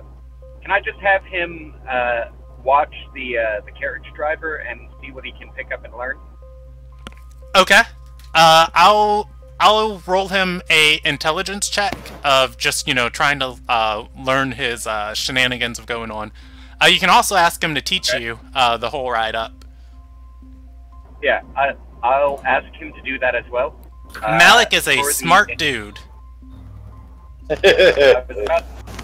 was about to say, if I would like to, since it's Oh no! a long rest, use Tides of Chaos on that as well to gain advantage. Okay. Yeah, Malik's going to roll a 12 on that. Malik is a charisma caster, not an... for some reason I thought he was an intelligence caster and just wasn't wise.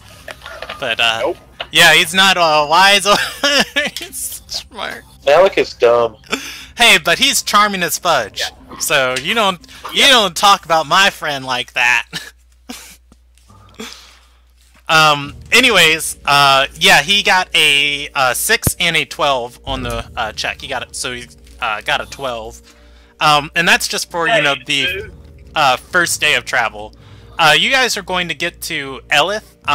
You're going to get to Elith, like, within a day, or a half a days of travel, like, with the horses.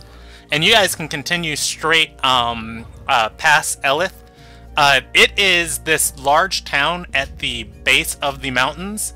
One of the benefits of living in Elith is the Flame Gate protects from everything that would come from the mountains.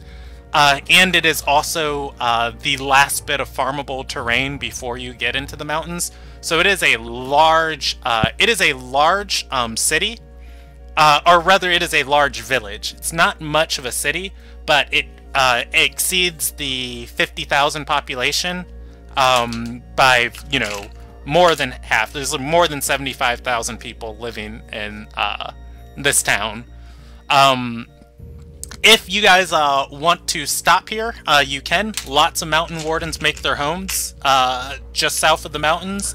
However, you just passing by the outskirts of Elith and the roads leading up to it, you guys are going to notice Elith is a lot more like sparingly populated than Darendar. It seems a large amount of people have vacated this town.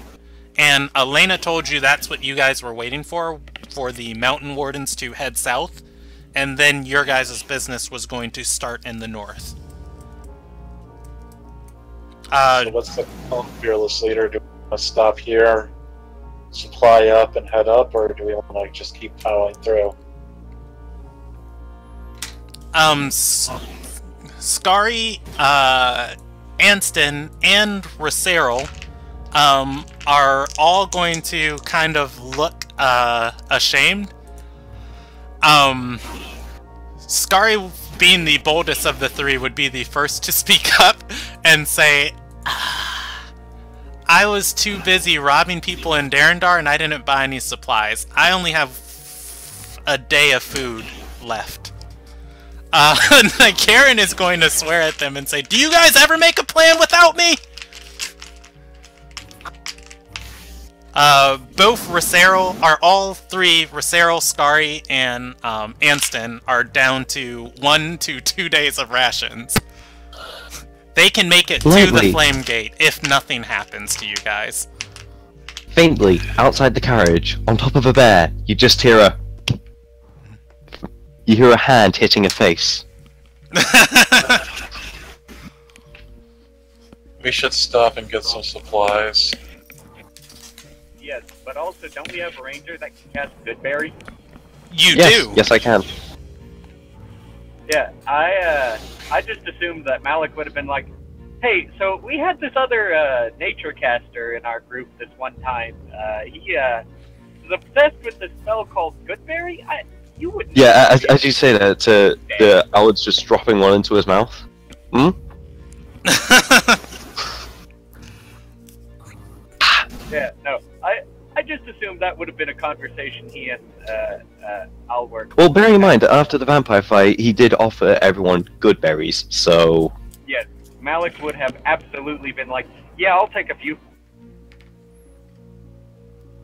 So, as far as food's concerned, as long as I have spell slots, we're good. Yeah, I have 15 days of trail ration, if the worst happens. Alrighty. What's I the don't know wildlife how long situation? I've had those 15 days of trail ration.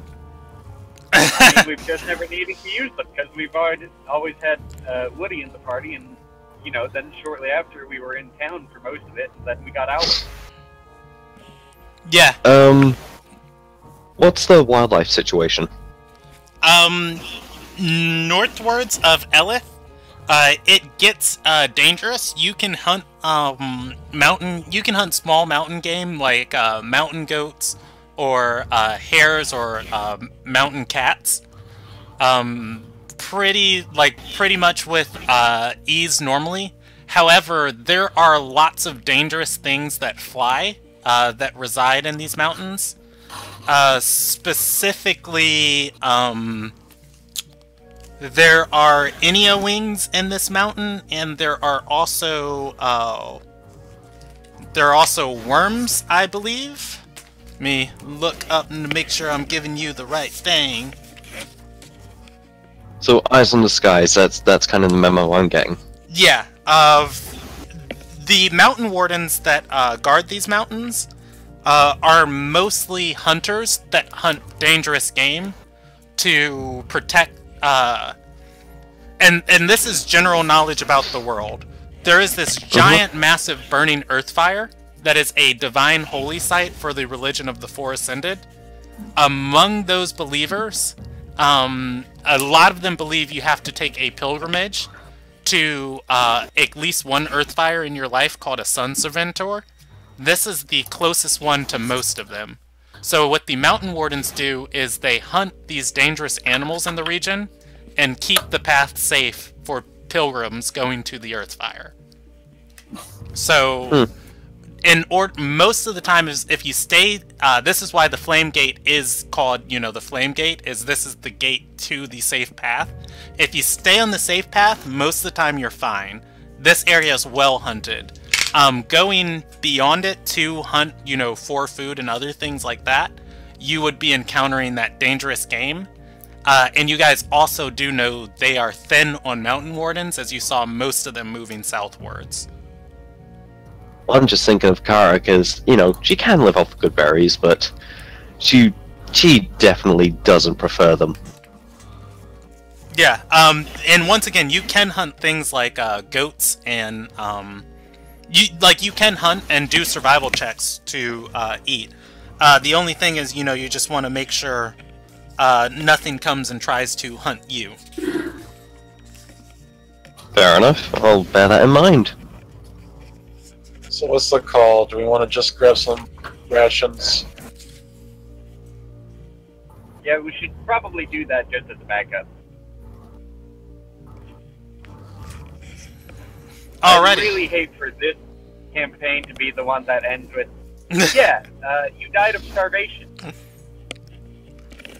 Which is weird, because you've always had good berries. We're not going to go in depth about the political situation of Elith, because guess what? It's like a ghost town of mostly family and children left behind. However, this is going to be a well-stocked farming town, and they are going to have supply, more than enough supplies to make it through the winter, and a small population. So you guys are going to be able to get rations at under their natural price, as there's kind of an excess and a need to get rid of them. How much would it be for 20 rations a person? They are normally a gold a piece. You can get them for 8 silver each, so for 10 that would be 8 gold, and for 20 that'd be 16 gold. 16 gold. How much? Oh, wait, I lied. Rations are 5 silver a piece, so 20% under that value is 4. So 10 is 4 gold, 20 is 8 gold. 8 gold, and how many people are there? There is the 4 members of the Blue Band who are now in your party. There's Elsie, Ilarius, Roak, Malik, Alward, but he can provide his own food, and the coach... I can provide it myself, but it doesn't mean I don't like mixing it up. The coach man who is not going with you guys past the Flame Gate, so he only needs 1 thing of rations if you choose to buy for him. And then, I missed one person. I was going... Oh, Soulmane. There we go. There's 10 of you. Well, there's 2 coach drivers, right? Because there's one driving a carriage and one driving a coach? No, the wagon's attached to the carriage. Or I'm assuming it is. Yeah. Okay. It's a train. If I were to do 20 per person plus 1 for him, that'd be about 37? No, that's going to be 20 per person. That's going to be 80 gold, and then minus 8 is going to be 72. 72 gold and 4 silver. I would like to chip in with rubies. All right. rubies are a trade currency. What type of price are you trying to barter for? I would like each ruby to be at least half a gold. But I'm gonna roll a persuasion check to see if I can't get each ruby to be worth 1 gold. Alrighty. Go ahead and... Oh, wait, I'm rolling that for you. Yeah, and also tied to chaos, since it's been another 24 hours. Okay. At the very least. And I would like to use Bend Luck to give myself an additional D4 onto that at the cost of 2 sorcery points. Alrighty, so you rolled a 10 plus the D4 is 14. Wait. With advantage, I got a 10? 8 and an 8 and a 10 were was the final results, and then plus the D4. Man, I'm on fire. Yeah, the D4. Well, see, here's what happens. Mallet goes in to like negotiate for rubies being traded here, and like people are very quick to are very eager to accept his rubies, and then as they do, you know, Malik says the price of, like, you know, 1 ruby is worth 1 gold, and they are just like, yeah, definitely. Oh, what? Oh, okay. All right, cool, yeah. Malik can buy rations at 1 ruby per 1 ruby equivalent to 1 gold, so it would still be 72 gold. Yeah. Or, I'm sorry, it would be 73 rubies, because rubies don't break down into silver. It would be 72 rubies for, or 73 rubies for all of the food Soulmane wants to buy. I will pitch in roughly half, so I'll put in 37 rubies.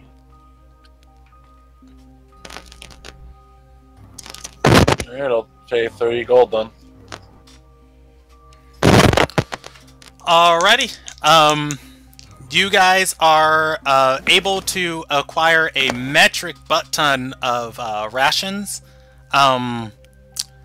20 times 9 is 180 rations plus the 181.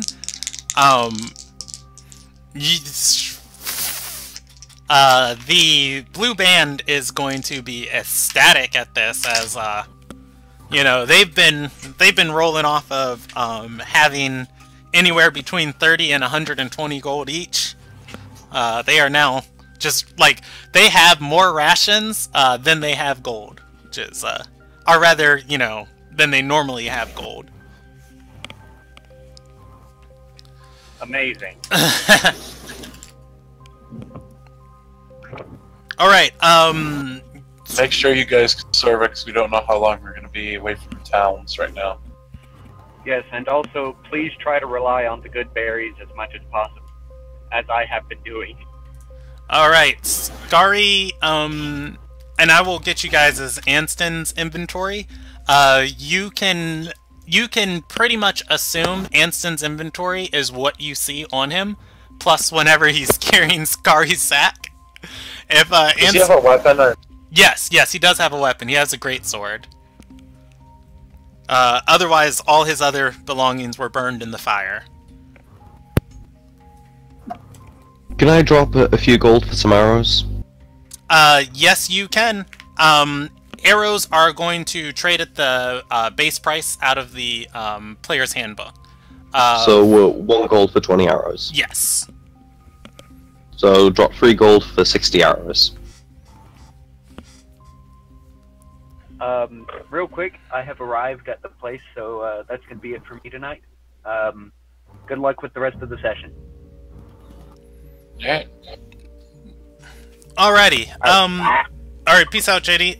It is 10 o'clock, so we can handle arriving at the Flame Gate. I would kinda like JD there for meeting back up with Elena. What's the large black smooth stone do? Just so I know. The large black smooth stone? Yeah. Skari could not identify its magical nature.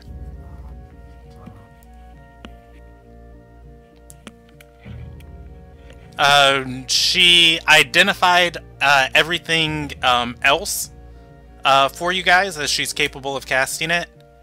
That one looked very valuable, and he had it for a reason. She doesn't know what that is, so she just grabbed it. Okay. Scary, is there anything of interest still in the bag? This is, I'm guessing, as we're traveling. Okay. Or kind of just... She's going to go to her sack and pull out, you know, you're gonna see her sorting through like all these random magical doodads, and she says, I grabbed everything I saw, but she pulls out the +1 quarterstaff and says, this would be a pretty powerful weapon for, you know, somebody to attack with, or even wield for spellcasting. But and she pulls her necklace and says, I already have my arcane focus, so it's kind of redundant for me, and I don't really hit people ever. If I hit to stab, not to pound. Well, we can keep it. Maybe someone can use it later. This be a backup weapon for now. He's close up, basically. Yeah, but among the things Skari pulls out, she pulls out the large black smooth stone, a potion of thunder resistance, a mirror of the pass, an infusion kit, a quarterstaff +1, the sea stone compass, and the chaotic neutral candle of invocation, the cloak of billowing, and then the 2 healing potions. What's this mirror? She's going to shrug and say, when I saw it, or when I identified it, I saw visions of them using it to inspect certain events about other people, looking in on the past. They had another mirror originally that they swapped this one for. Hearing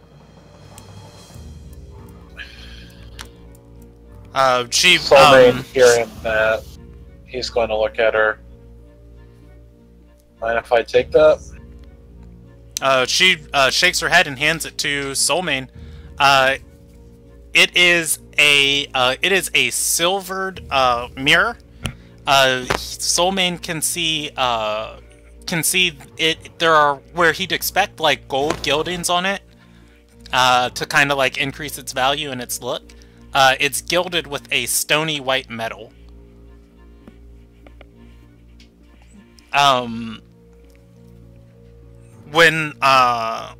Or after she hands it to you, she says, you know, when you cast Identify, you see so many things and so many images of the item's lifespan that it's hard to take it all in and understand it completely. Unfortunately, I don't use magic, so... Well, the only magic I can do kind of holds up his hand and lets it glow. It's this. She claps for you and says, I could teach you some more illusion magic. She does specialize. Mm-hmm. Maybe some other time. Did Soulmane want to tell her to give the Cloak of Billowing to Ilarius? Does she explain what it does, or...? Yeah, she would have explained what all these items do at the first time, when you guys, were, divvying up loot on the first part of your travels. Yeah, Soulmane would be aware that it commands respect. It is a cloak that can billow in a windless environment.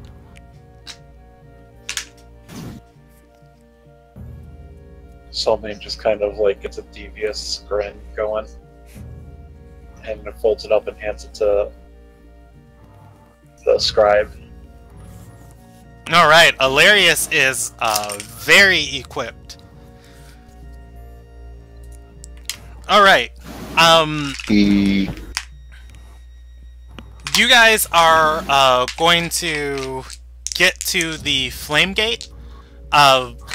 This town stands as the entrance, like blocking the road that you're traveling in.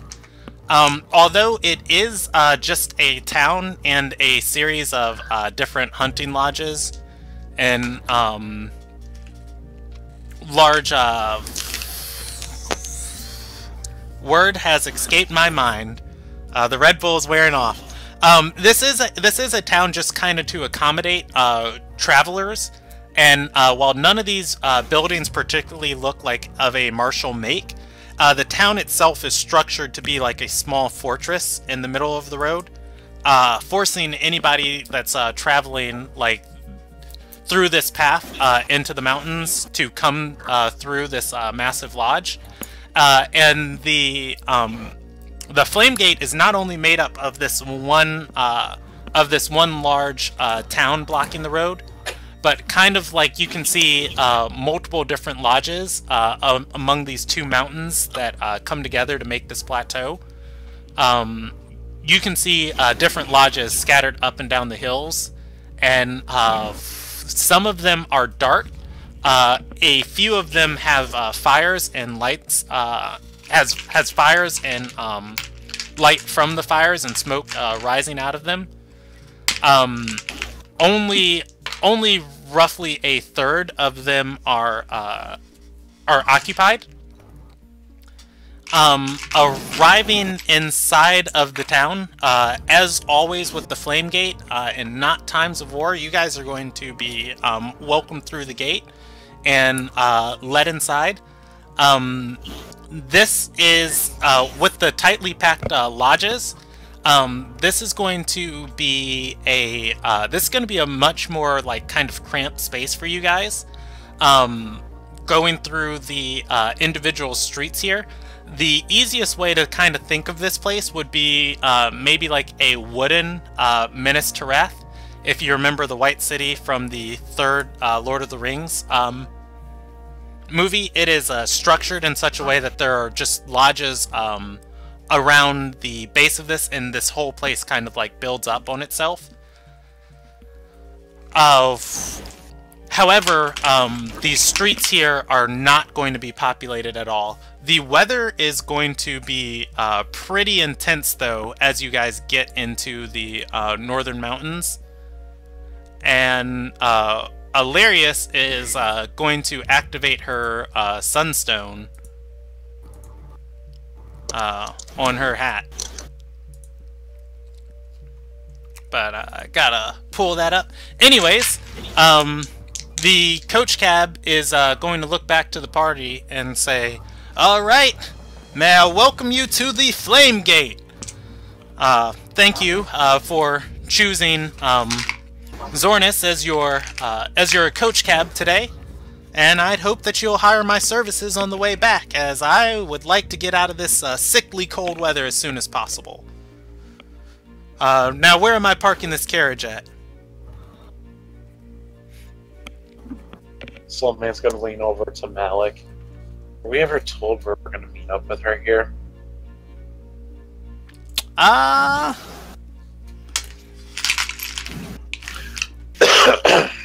I'm gonna roll Malik an intelligence check. He is not going to know, but he's going to say, how about the fanciest lodge here? Our employer is a woman of exquisite taste. He nods and he starts leading the carriage. He starts leading the carriage up the various paths, up each layer of the lodges until you guys get to the third tier of them. He does not lead you into the main lodge, but instead of a much smaller one outside the steps of the main lodge that is lit. And once again, each of these lodges, you guys are only seeing about 1/3 of this town is populated. As you guys get to this like smaller, more private more private lodge, parking the carriage and stepping out and stepping inside, you guys are going to walk in and see this place is only occupied by 3 people. There is a man sitting by the hearth, staring at a fire. There are all types of trophies and different beasts along the upper parts of the wall of this place. All of the tables are empty except for one with a woman in a red and white dress. She is sitting down reading, and there is somebody who you can assume to be the lodge owner standing behind her with a pitcher. As you guys step into the lodge, you notice, those of you who know her, you recognize Elena at the table. She's going to look up at the party and say, "Wow, you guys are actually early."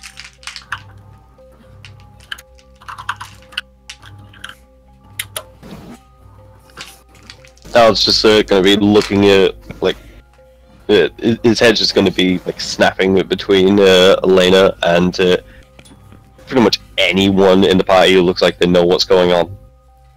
She closes the book and stands up and walks towards you guys.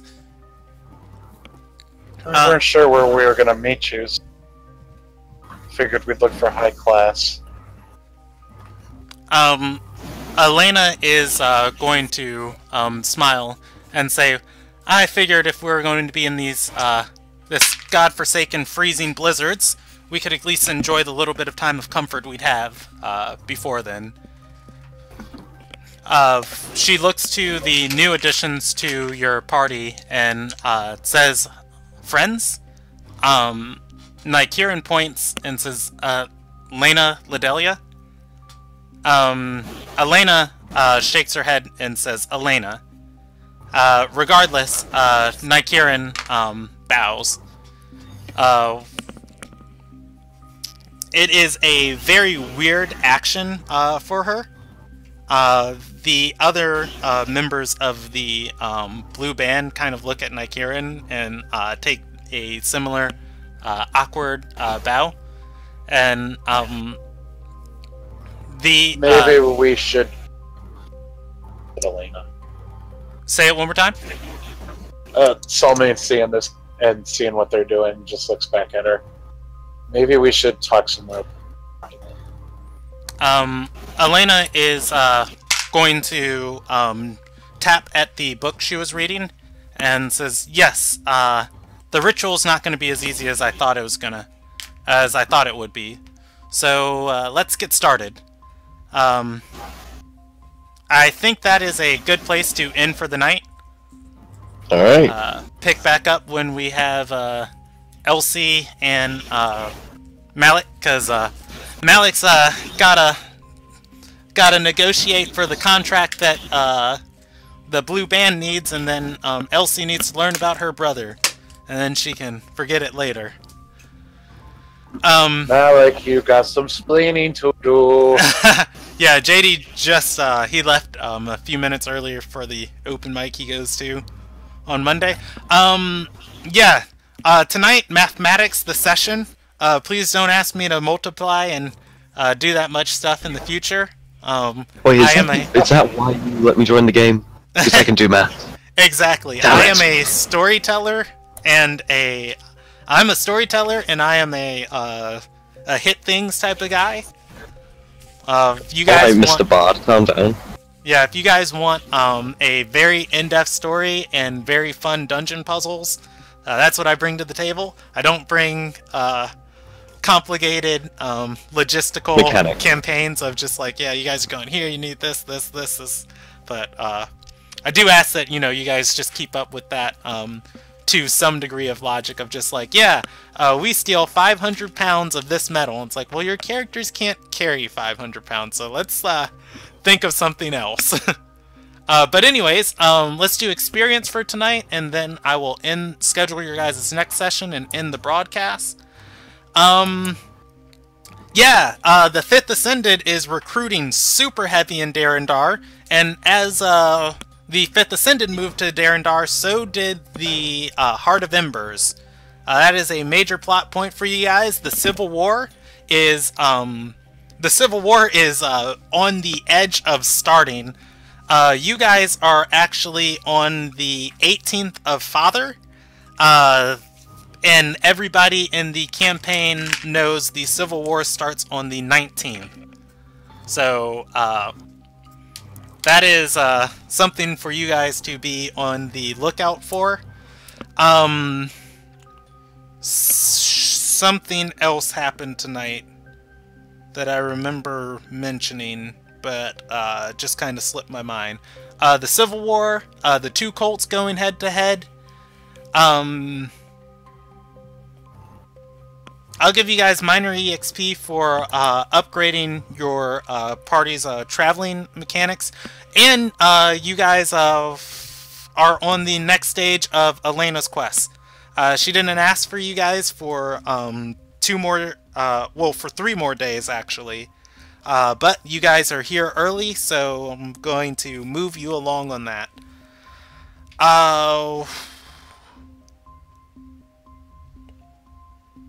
Yeah, so 3 major events tonight. That's 400 each, 1,200, and then 1 minor event, 200 experience, so 1,400 in total tonight. This is 1,200 for the 3 major, and then the minor's 200. Soulmate character development. Yeah, I was actually just literally opening my mouth to say that, like thinking of what to give inspiration for. Soulmane had heavy character development, and I'm actually going to grant Soulmane 100 specific bonus experience. So don't record any of this yet, because I'm just thinking out loud. Soulmane's going to get 100 specific bonus experience. But I am going to give the party another 400 for Soulmane's personal story moving forward. So that's going to give you guys 4 major events and 1 minor. I'm trying to think what else happened tonight.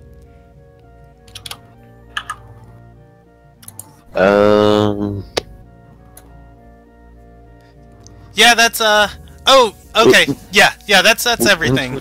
So 1,800 experience for everybody.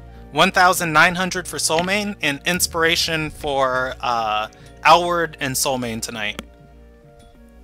Is it possible to have more than 1 inspiration? It is not. They do not stack. But I reward experience for good roleplay. If I give you inspiration, you can add 50 additional experience to your character sheet. That's just a little benefit of just like, oh, I didn't use my inspiration. Well, it's still nice that I got it. Cool. Yeah, so that's everything. I'm going to post in the group chat, and I will message JD directly 1,800 experience. Your guys' next session is on the 30th of April. Oh, you'll be the last group to play in April. Alright, and you guys are going Earthfire hunting with Elena. Yeah, first, middle, last. I'm going to end the broadcast there. Stick around for anything